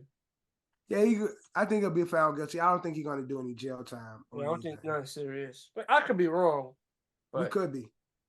Probation or community, a whole bunch of community service hours. fines, charges, shit like that, penalties. And then I don't believe what John says anymore because John said that last time. Oh, he's not gonna be convicted. He's not gonna. No, they're not gonna find him guilty of nothing. Now he found him guilty. Well, indictment doesn't mean guilty. You just got indicted. Like I felt like he wasn't gonna get serious jail time. Process. Yeah. Because I don't think I could be. Like I said, I don't think that was his intent. But there was negligence that led up to the incident, and then it happened. Yeah. Unless there's a whole nother story that gets spun when they go to court, and it's like, oh shit, like more details get revealed. But I never felt like it was gonna put him. I never felt he was gonna go to jail and do serious time behind this. That was just my opinion. Even if he's found guilty, I don't think. But unless there's a whole story it's not in the United States. It's in Mexico. It's a grand jury in Mexico. So, is that where the accident is? That what happened? So again, we can say it the community service, but we don't know how their the government is there. Right. We don't know how their system is. That is true. That is true. So I thought they was gonna let America handle it. That's the assumption I went. I thought America was gonna they just all right, this this is your actor. This is I thought it's an American movie and shit. So I thought they was gonna just y'all can take it from here. Y'all do and whatever happened. But she getting locked up in these other countries. People be playing dangerous games. Different. Be dangerous games. I go to another country. I ain't jaywalking. That's a fact. I ain't jaywalking. All you hear is lights. And nobody gonna hear from me for months. Like, what the fuck? Bro, nah, you go to any other country, bro, you be a civil servant. You're a model citizen, bro, because you don't know, again, I just saw a rapper who was in Dubai who's now got to do 5 years for weed and shit. Crazy. I seen that. Yeah, he had to do 5 years in Dubai. Yeah, because that's the one state I would think they. And again, he had proof that it's for medical reasons. Yeah, they don't do that. I understand that, but that's just still a no-go in their country. Yeah, and that's all they're saying is we don't care if you've been medically prescribed this in your country, because I think you're from the UK. Mm-hmm. We don't give a fuck about that. Over here in the United Emirates, nigga, we don't prescribe these type of medication. And you have it here, you're going to jail. They don't care. I still Dubai is a place I would love to visit, but shit, you gotta get quick with those rules before you go out there. Fuck around, do some regular shit. You do some regular shit, drink a beer and piss in the alley somewhere, and you be doing 10 years. Yo, people play dangerous games, man. Outside, man. Nah, bro. But we're gonna see what happened with Mr. Baldwin again. This case taking place in Mexico definitely can make a big difference in the outcome of when it comes to his sentencing and if he's found guilty or not guilty. Mm-hmm.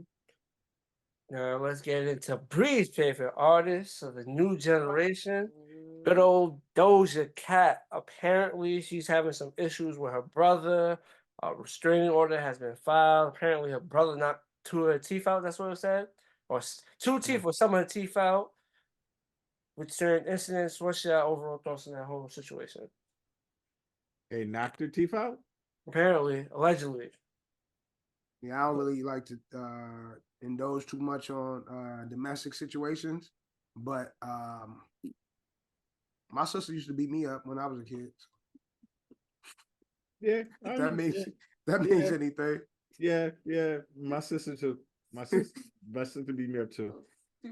My sister threw me down the steps for real though. She did what? The mother filed the restraining order. You said she threw you through a table? Nah, my sister threw me down the steps when I was younger though. Like makes sense. Dead ass.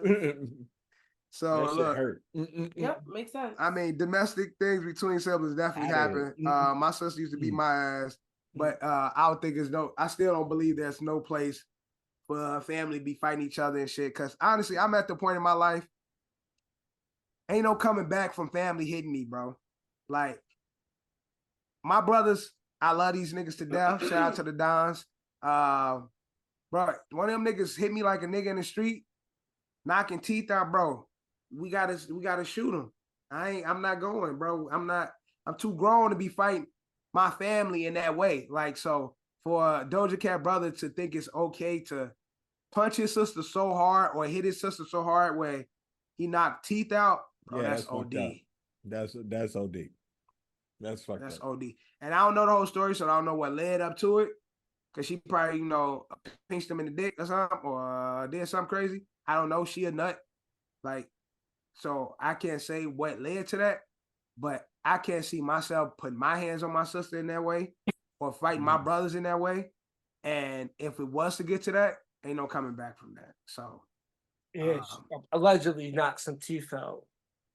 I'm wishing that family healing.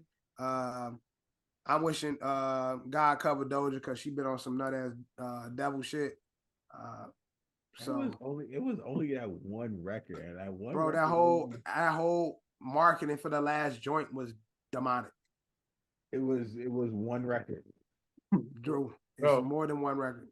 There's all the other stuff, the antics and all the other stuff. All the shit is demonic, bro. It's the performances. The performances, all that shit is low key demonic, bro. Not even low key, it's high key demonic. I'm on my demons. Nah, don't sing that shit, yeah.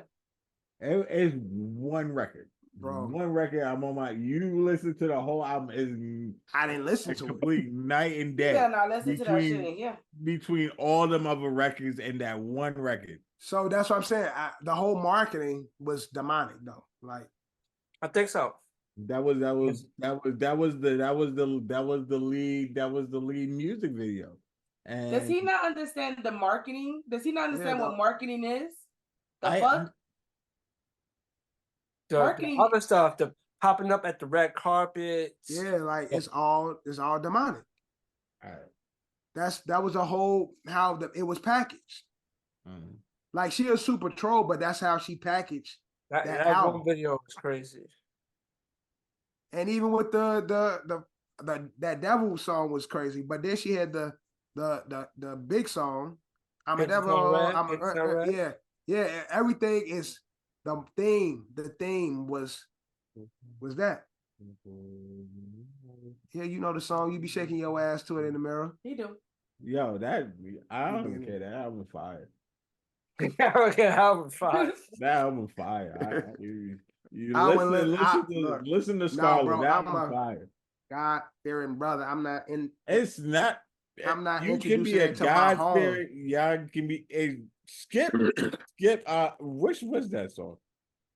What's that song? I watched that video, bro. I ain't going back. That shit was crazy.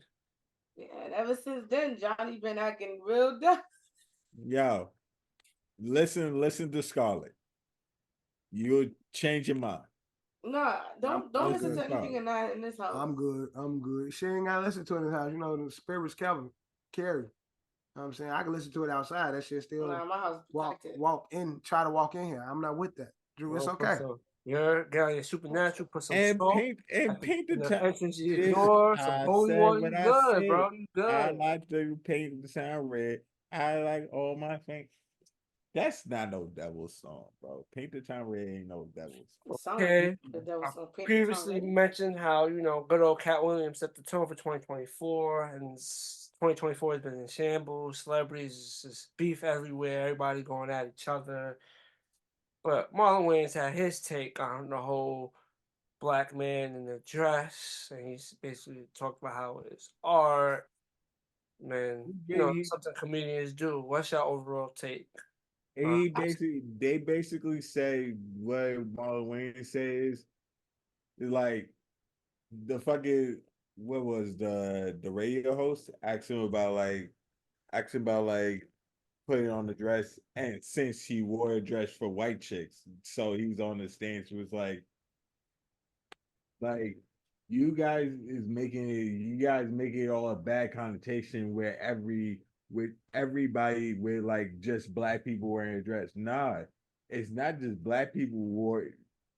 It was in Hollywood. Everybody did a role, black or white. It wasn't like you Like people is saying like what he says like the connotation it was just black men where it was due to wearing dresses in Hollywood. He was like that is not true.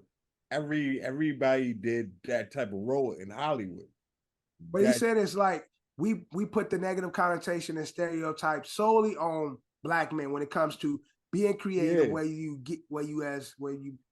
dress as a woman, whether you dress as a gay person, whatever you might do that's salacious in a sense. Like only when it comes to black men, it's like taboo and frowned upon. Whereas like let niggas be creative, let niggas be funny. Like however they choose to do it, let them do them. Like let's kill the stereotypes. Let's kill the taboo that's behind black men or black comedians wearing a dress, because we see white counterparts also do it, and it's not the same taboo. Not the same as when they do it. Like I wholeheartedly understand where he's coming from. White Chicks was a classic. I enjoyed it.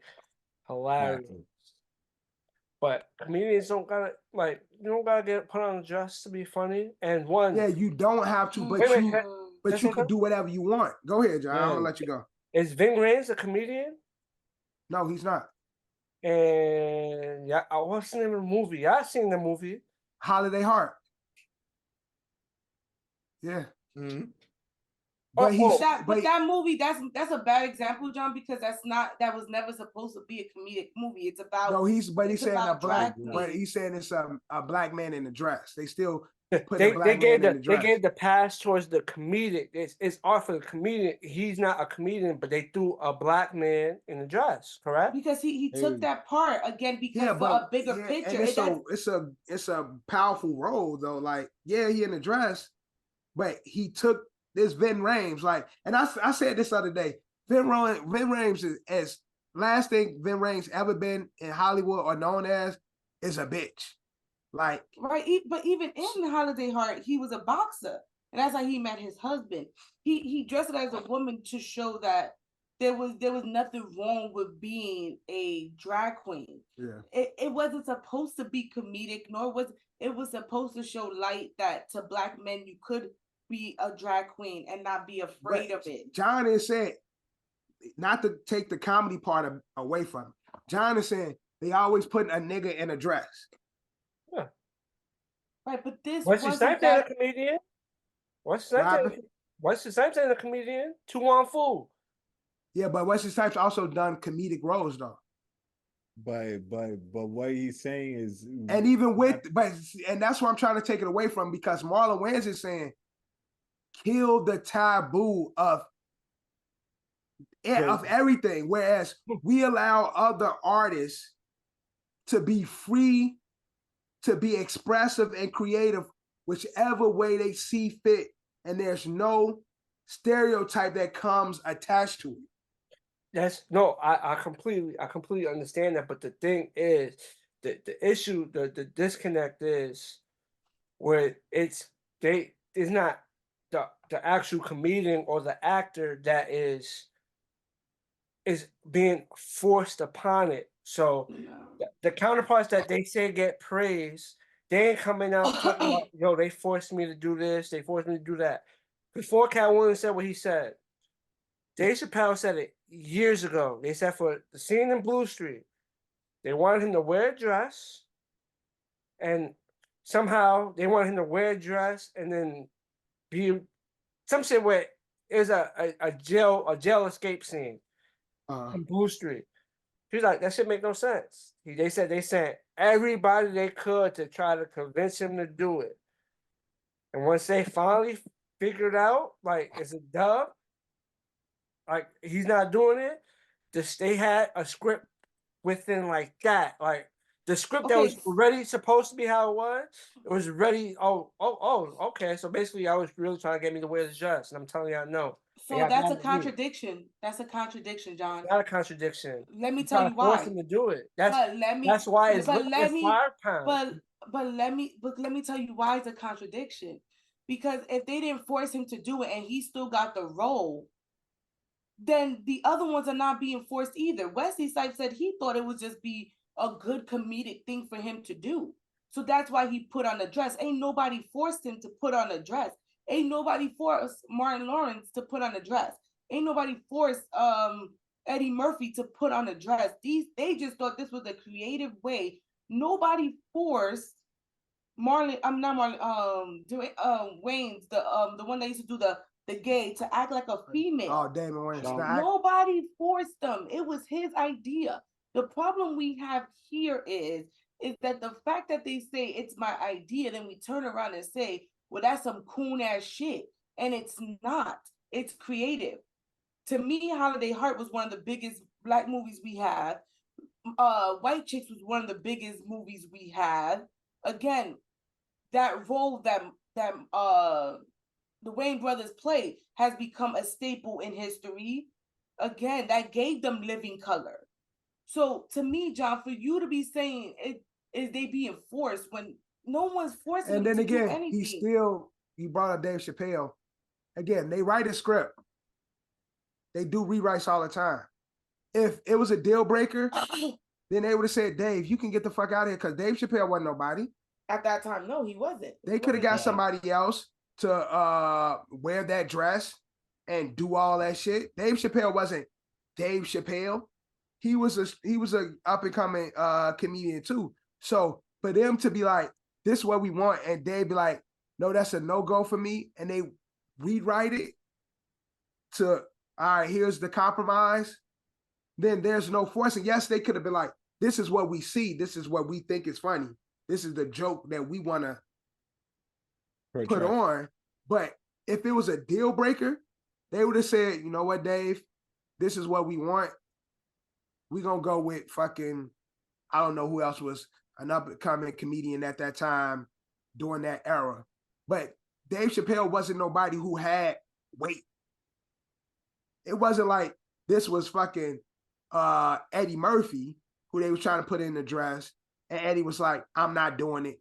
And then they told Eddie, oh, well, Eddie, we're going to go with somebody else. And if they would have said that to Dave, then Dave could be talking on the side of, yo, they try to put me in the dress. I told them no go. And then they cut me because of that.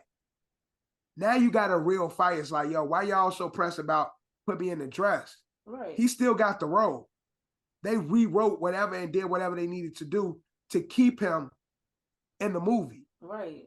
I'm just saying it's only frowned upon in our community when it comes to Black men. And yes, we do know America is always, historically, has always tried to lessen the Black man.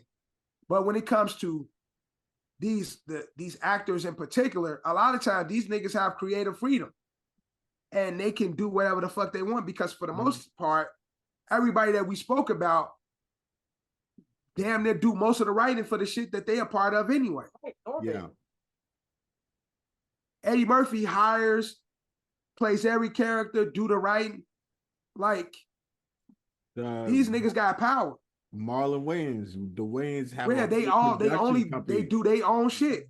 Yeah, it's like, mainly their own movies. Like, so it's like the influence of them having to be forced to wear Eddie Murphy. I mean, even Wesley Snipes, when he did Tu Wong Fu, he was an A-list actor at the time. He was one of those guys. So it's like getting roles upon roles. You look at when Tu Wong Fu came out, Eddie got a slate full of movies. So it's like he didn't have to take that role, and he wasn't in a position where it's like, Eddie, you got to do this to get yourself in the door. So I just look at it like, I personally I don't know, as a man, I don't want to be wearing a dress, but I don't shame them, because I don't see that same dark cloud over everybody else. And I think it's only there because we point at each other like, nigga, you wearing a dress? What if we turn around and say, well, Cat, all you do is pimp roles? And that is a shame on the community. That's the roles that you always get, is these pimp, I'll slap a bitch stereotype roles. Come on, man. Like, at some point, you get stuck in a role. He's gotten stuck in this typecast. Well, they typecast, but right. So why he ain't talking about that? Why he haven't talked about he's trying to get out of that typecast? Because Cat Because Cat Williams like to point out other shit, but Cat Williams don't like to take responsibility for his own shit. Well, the conversation is not. The conversation is like, again, you could do the thing, but they basically saying this is the symbolism of it. It's not like they look frowned upon. It's the symbolism from the higher ups that they right. The symbolism of the higher ups is if you have long hair and it's nice and straight, you a pimp. You this. You have to be this in the streets. You can't just be a regular nigga. It's you a pimp. And that's the stereotype he's done put on our community. So again, if you want to pick and choose what you talk about, that's what's whack to me with Cat Williams. So you want to pick and choose what you talk about. Yeah, let's talk about pick and choose. Pick and choose what stereotypes are okay. Right. To promote. Right. But at the end of the day, all the actors you're talking about, right? They living good lives. I'll give you two other situations. Brandon T. Jackson regrets putting on the dress for Big Mama House, so he regrets it. But it wasn't because that shit. It wasn't because he put on a dress. It was because the movie sucked. See, the problem is we get confused that if it doesn't go your way because you put on a dress, then it had to be that you wore a dress. Big Mama House 1 sucked. Big Mama House 2 sucked. I'm gonna give you another example. People like 1 and 2. I don't even remember 3. I don't like 2. Big Mama House 1 was a good movie. It was. And I'll give you another situation. My guy Jalil White. He said when they made him wear that dress, he cried. Like he cried, and he said like the older cast. He says if he was to go back, he would never wear the dress neither. For Family Matters to do Myrtle Urkel, he said he would never did it. He said he regrets doing Myrtle Urkel. He said when they made him do that, he literally cried. All right, John. So for those 2 to the 8 or 9 that has created their own lane and wore dresses, answer me this. There's obviously a disconnect. Family Matters, they needed Steve Urkel. Steve Urkel was the main person, right? Was he not? Yeah, he was the main character. He wasn't intentionally supposed to be, but he became the main character. Okay. Yeah. So by the time they did Myrtle, he didn't have to do. Right. That's what I'm saying to you. At some point. But he still but he still did it. He didn't have to do it, and they still made him do it. But that's your choice. But see, John, you gotta live with the choices you made. See, and the problem here it's not that simple. I think the 2 people that you pointed out, their shit didn't fly the way it wanted to fly, and so now they regret. And then again, and that's what I'm saying. It's going. So with anything in life, there's gonna be sometimes things you're gonna regret things. I'm pretty sure there's roles take away the dress. There's roles actors and took that they regret. That's true. So that just be that. You regret this role for whatever reason it may be. Everybody has a role or has a job that they took that they regret. That's life. Sometimes we do shit because we feel like we don't have no other choice at the moment. And then later on, as we, hindsight is 2020, we like, I wish I wouldn't have done that because this could have changed the trajectory of my life and all that shit. That's life. That's life. And although, yes, John, those 2 gentlemen, Brandon T. Jackson, he did the dress, he regretted. Okay. I can't argue with you about how you felt because you did this dress. That's your experience. I can't argue with Urkel's experience doing the dress. I can empathize with it, but I can't argue against it because these are your own personal feelings and your own experiences. Mm-hmm. But at the same token, like my wife said, for those 2, there'll be 20 who say, I made this decision. I love this role. I've done this. I've done that. It's open doors and have no faults with it. I just think in our community, those 2, because it follows a particular stance, it's like these two brothers, they cried about it. But then we ain't talking about the 20 niggas who over here cheesing to the bank, like ain't got no regrets and they do it again and shit like that. So that's what I'm saying. Like, we got to kill a nonsense. Whereas when it comes to roles and acting, creative spaces, we got to let people be creative and deal with whatever they want to deal with when it comes to them feel like they're being creative. Until they come out and say, I was forced to do this shit and I didn't want to do this shit, then we can't put that over everybody, because then that'll go into the roles of being gay, nigga being a drug addict, nigga being a pimp, woman being a prostitute. There's a lot of salacious roles all people take that they look at back in their career, but like, nah, I shouldn't have done that. Again, I just feel like we praise the white people when they do it. I don't care what anybody says. I love Mrs. Doubtfire. You can't tell me Mrs. Doubtfire ain't one of the greatest movies of all times. Hairspray, when John Travolta did it, we praise them for having great movies and we watch it, but then we turn around and say, but we don't want our people doing it. It's kind of baffling. You get what I'm saying? It really is. The conversation get little. We can go down the rabbit hole, because for the example Dev just that gave, we could really go down the rabbit hole, because the people that chose to be successful by doing it and successful, obviously they accepted the trade-off. So it's like, it's the trade-off. It's like, what would you do to be the star? You accept the trade-off. But a lot of them were already successful. You cannot tell me that Eddie Murphy, when he put on the dress for Nutty Professor, he wasn't Eddie Murphy. But that's the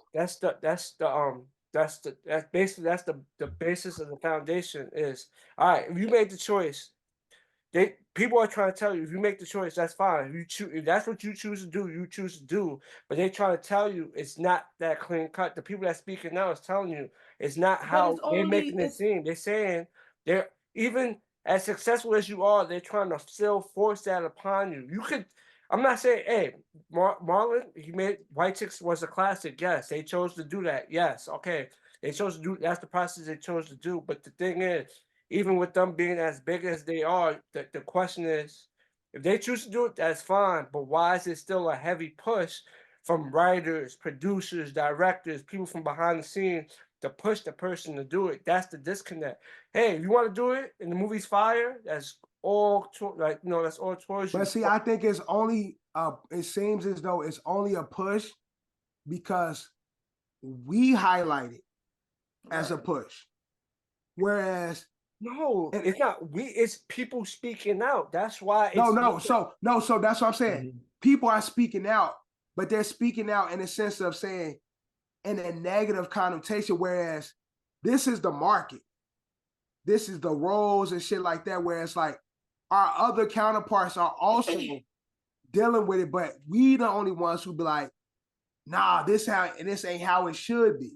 You know why I feel like I completely understand what you're saying, but you know why I look at it differently? Because at the end of the day, when Dave Chappelle said what he said, when he talked about it, he didn't talk about it at the time. He talked about it when Dave Chappelle was Dave Chappelle. That's when he spoke about it. He didn't speak about it at the time.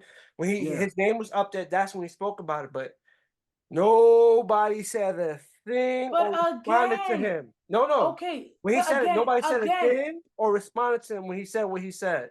And he was the first, he's the one who is like, oh shit, you really think about it. Oh shit. He was the top guy. He said it at the top position. He was the man on top of the mountain when it came to comedians at that time. When he said what he said, he was the top dog. None of these comedians was above Dave Chappelle when he went and told that to the world. Who? At that time, nobody was bigger than Dave. He was at his biggest moment, and he came out and said it.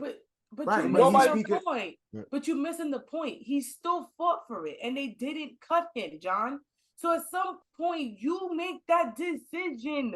That's what I'm trying to say to you. At some point, if you don't want to do it, you have to make that decision. No one, listen, John, here's the problem. You're proving a point that it's up to you as an actor if you want to take the role or not. Listen, when John Travolta when they asked John Travolta, did you want to take that spot in Hairspray or did they force you? He like, I thought it would be fun. Which majority of the actors are coming out and saying, nah, we took these roles because we wanted to. Dave Chappelle didn't want to take that part in the role. He's like, I'm not doing that. But people Cat Williams said no, and everyone's calling Cat Williams bitter because he wouldn't challenge his morals. What people he are stood saying on his morals, is what people are saying is Cat Williams. No, people are saying that Cat Williams is pointing out shit that's a gimmick for our culture, but he's not calling out the shit he's done or he's been through or the shit that he. Again, Johnny, I get what you're saying, but Cat Williams, again, he don't want to change the role that he's a pimp. He's done plenty of roles where he's a pimp. Why not change that kind of aspect of his career? But putting on a dress is the be-all, say-all. But being a pimp and acting like you have hoes and sleeping and slapping bitches is not the say-all, be-all for your career. No, it is. Cat Williams ain't as big as them now, so everyone feels like they could bully Cat Williams. But when Dave Chappelle said it, everybody was quiet because they knew they couldn't go toe to toe. He was top of the mountain. They look at him. They looking at Cat Williams like he's below them. So it's like, oh, he's talking. Look at him. They brushing him off. Cat Williams didn't come out here and say a bunch of shit about people. You can subtract the whole Cat Williams situation. Dave Chappelle said it. Yeah, but and again, like she said, Dave never pointed a finger at like shunning them. Like Dave didn't shit on Eddie and them for doing what they did. Right. Like he didn't throw a stone at them. He just recollect like, yo, this is how Hollywood work. If y'all don't see it, peep. Like giving examples. But Cat is his whole demeanor is a lot different. Cat is sticking niggas like as if he's better. As if he's better because he didn't put on the dress. Not better, but better and bitter. Because it's like, this nigga illiterate. This nigga a dummy. Right. This nigga like but he's like, but this nigga put on a dress. Right. I didn't put on a dress. Like I'm just saying that connotation. And I understand. I'm sorry, Bree. I'm gonna let you finish. I'm just saying my part. I understand that part of it, but my point is, what is Dave? Why Dave Chappelle don't gotta say names? The people that is one of those. When I say it, if the shoe fits, the shoe fits, and the shoe fit a lot of people, but nobody, not a soul, dared to say anything about Dave. Why? Because he was on top of the. He said what he said, and he was on top of the mountain. But you have to remember, Cat has been saying shit all this time. People responding to Cat, and I'm gonna give you an example. When he said what he did about Tiffany Haddish, and he said it about Kevin and Tiffany Haddish, again, it was a very bad blood. It seems what John's saying, like, give an example. If Kevin Hart was to come out and say something, Kevin Hart being the top dog, because you the top, niggas ain't gonna challenge you. But because niggas don't respect Cat's position, that's it. I'm not saying he's completely right, but I just find it funny. They quick to attack Cat Williams. He wasn't the first person to say it. But again, if Dave Chappelle, John believes, if Dave Chappelle would aim at it like Cat's coming, niggas ain't gonna say nothing because Dave is the top dog. But you see, the difference is Dave wouldn't come out like that. But since Cat has come out like this, that's what you get the response. You're gonna get that bitchy response because you coming out pointing the finger and saying people's names, saying this about people who's made it, and because you haven't made it, you have these these little digs you want to throw at people on an interview. When Cat, let's just be honest, man.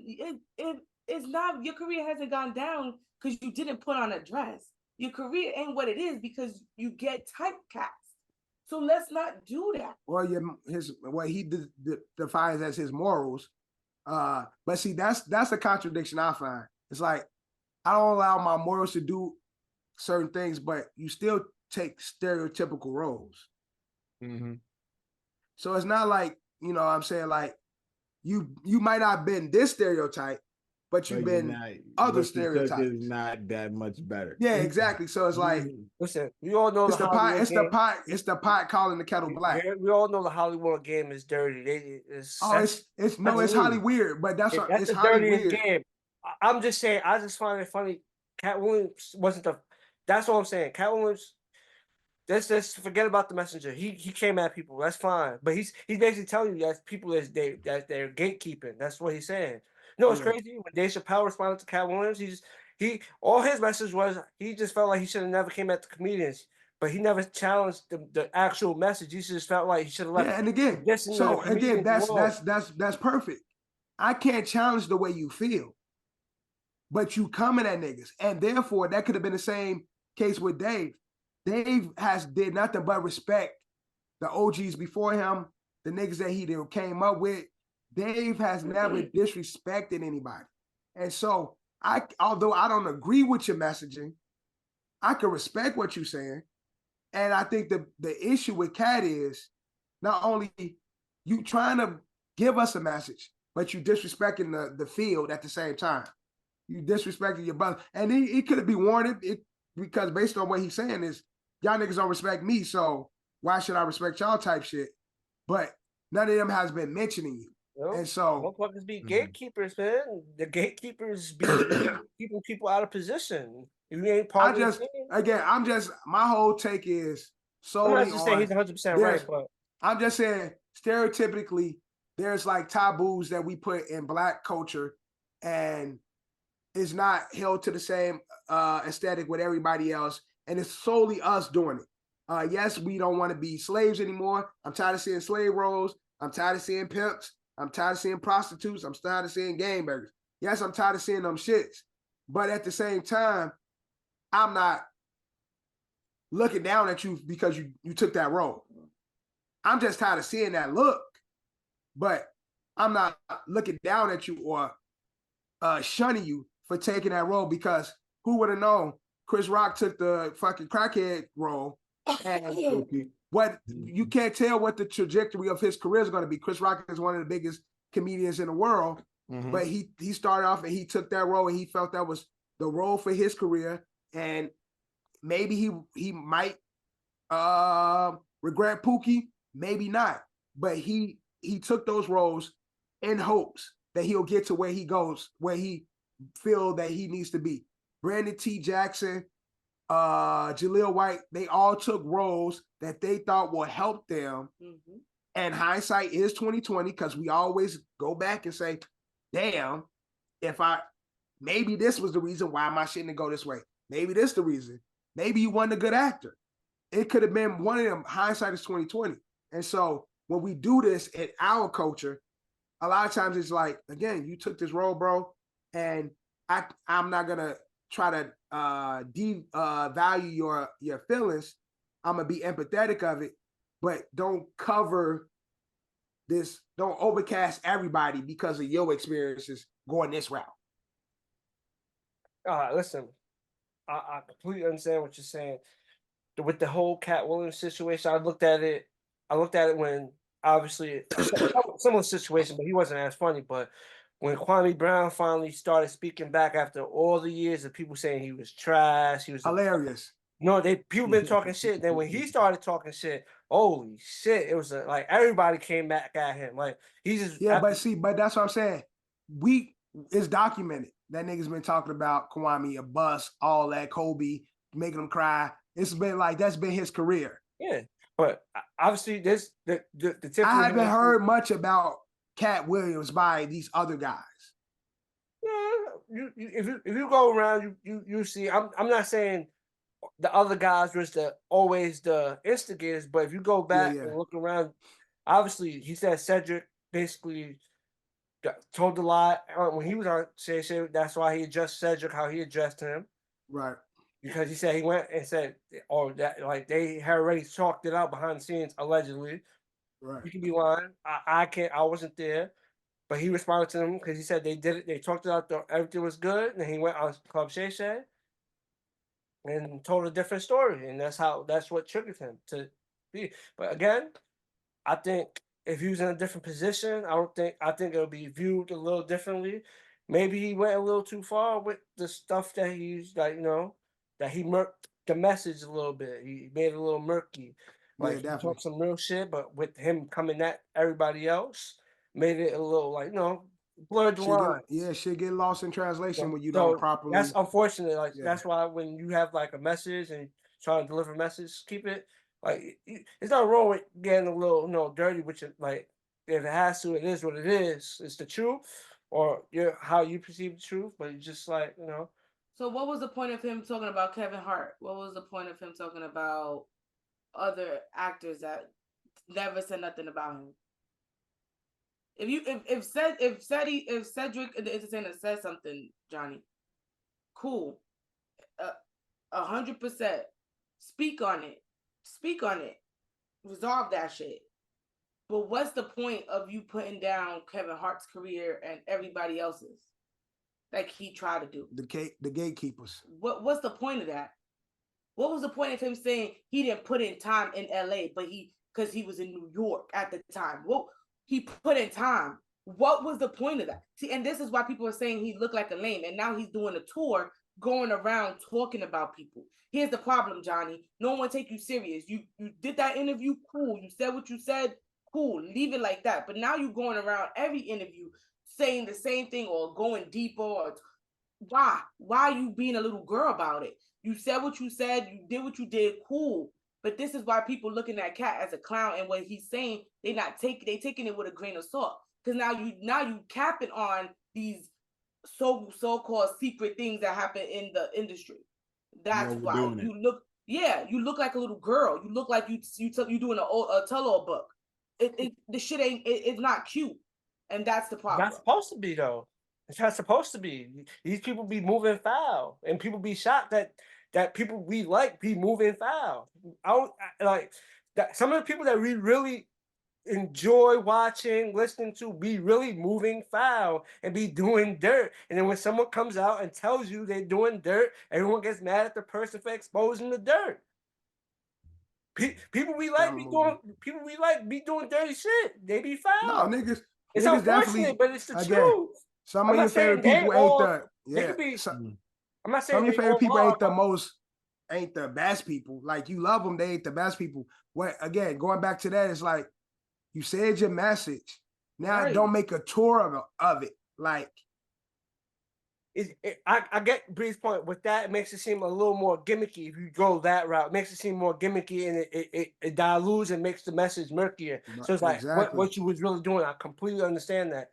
I'm not with that. I'm that stance. I would rather him just. It is what it is. You went your route. Boom. That's it. You said what you said. It is what it is. People either gonna believe you or not. But yeah, there's a reason why the club Shay Shay is at like 50 million, and which is crazy. He outdoing everybody on the views, which is like who would have thought?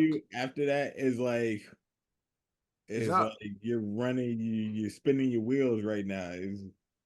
Maybe he's seen that, got a little gas, like and trying to capitalize on the moment now.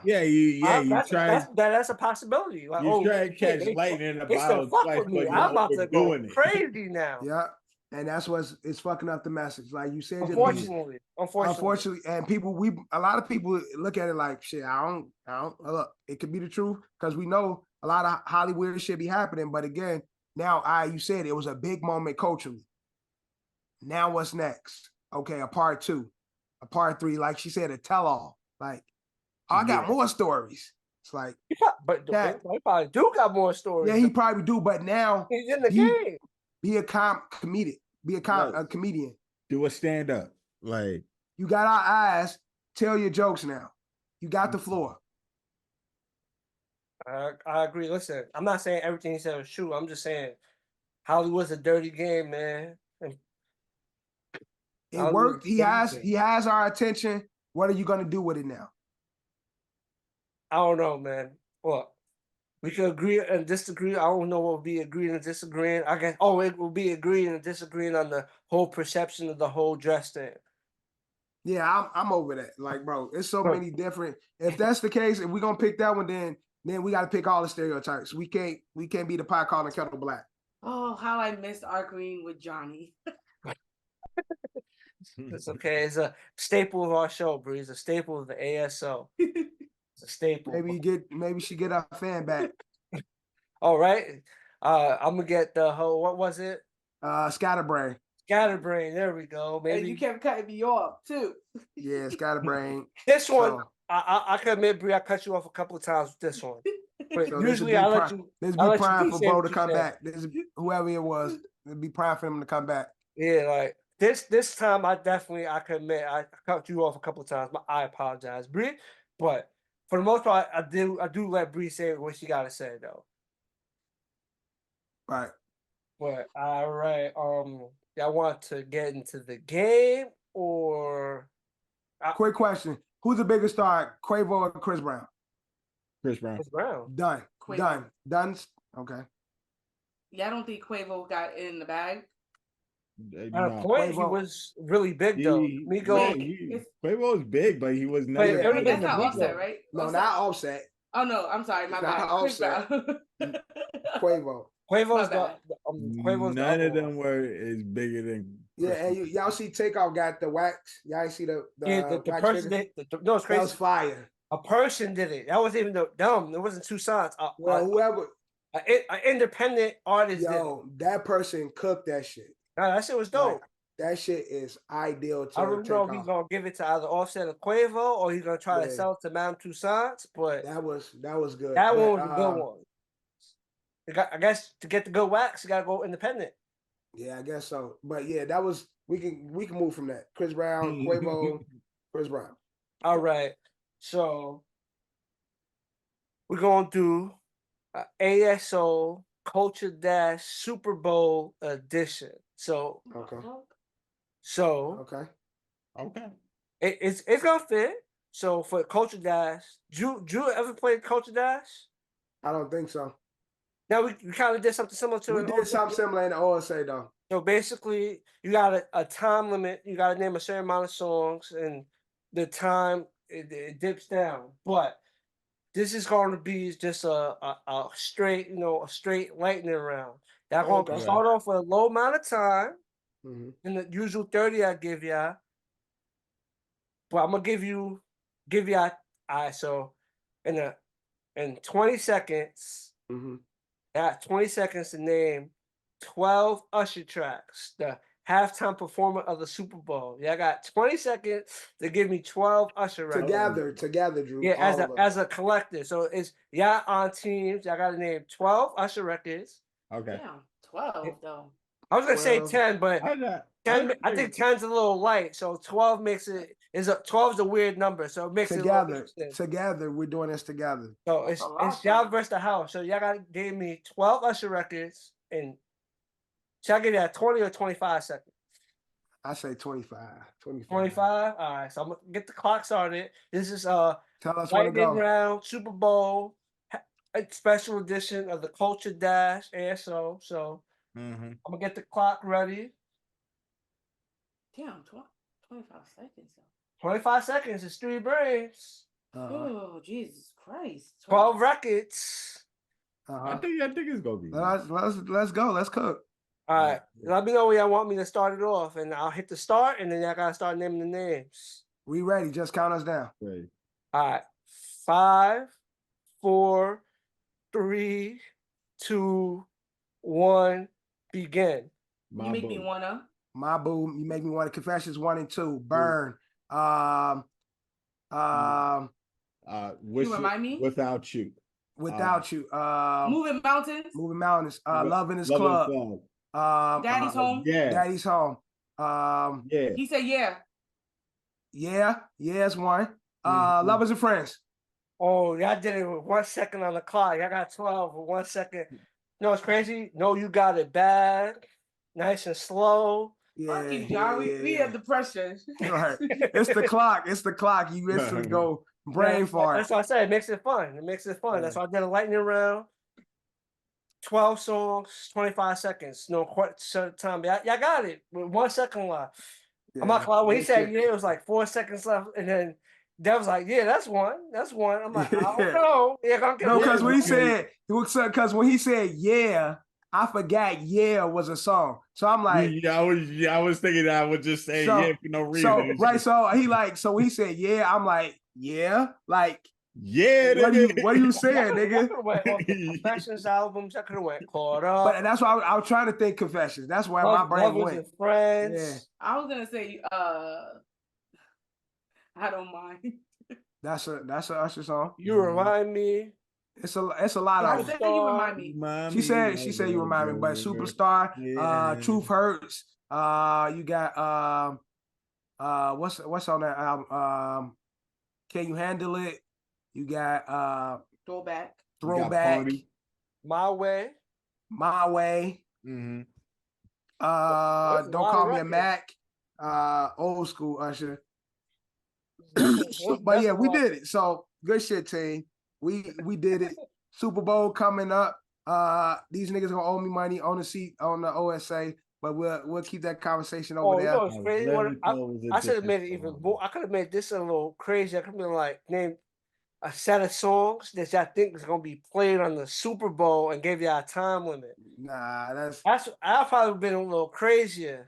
That would have been harder because I don't have to think because I don't really know. Other than the songs that these niggas pick, those are the only songs I know that's not gonna be on. So. Yeah, I could have made it a little more difficult, but lighting around. No, but it's the time. This is an easy question, but because you know you're on the clock, the brain just instantly shuts down. Yeah, it's like, oh shit. Yeah. I'm just trying. You just trying to think quick. Yeah, exactly. Over your shit. You're thinking about the clock as much as you're thinking about what you're trying to do. So. Mm-hmm. But hey, y'all got it. Y'all beat that one with the buzzer. The team, y'all beat the house on that one. Good shit. Good shit, Clay and Draymond. Excuse me? I'm Steph. No, I'm Steph. Y'all Clay and Draymond. You claim 2017 Warriors, right? Somebody beat KD. Somebody beat Curry. Somebody beat KD. And then I'm both of them. You see this nigga. And Drew Iguodala. Hey, nigga, I'm a Finals MVP. Fuck it. Now, what Max Kellerman say? If the laser beam is pointing down on the earth, that beam's on Earth. Final shot. I'm LeBron. I want Iguodala. You got that with so much confidence too, man. I know MVP, baby. Fuck it. You heard what I said? You said LeBron something. I'm LeBron and you the eyebrows. Eyebrows. Anthony Davis. You said the eyebrows. With that being said, that's a wrap on this brand new episode of Another Shitty Opinion podcast. Your boy John, my host in the back is hosting from the front. My guy Dev. Yo. Bree, my co-host, is hosting from the back. And a member from the C2 family, the star of OSA, Mr. Good, Bad, and the binge-worthy himself, my guy Drew. And he didn't even start this pod right. He didn't say "yer." I did. I definitely did. He did say "yer." I did do it. It's just been a minute ago. It was a while when we started this. But with that being said, that's a wrap. And we are out.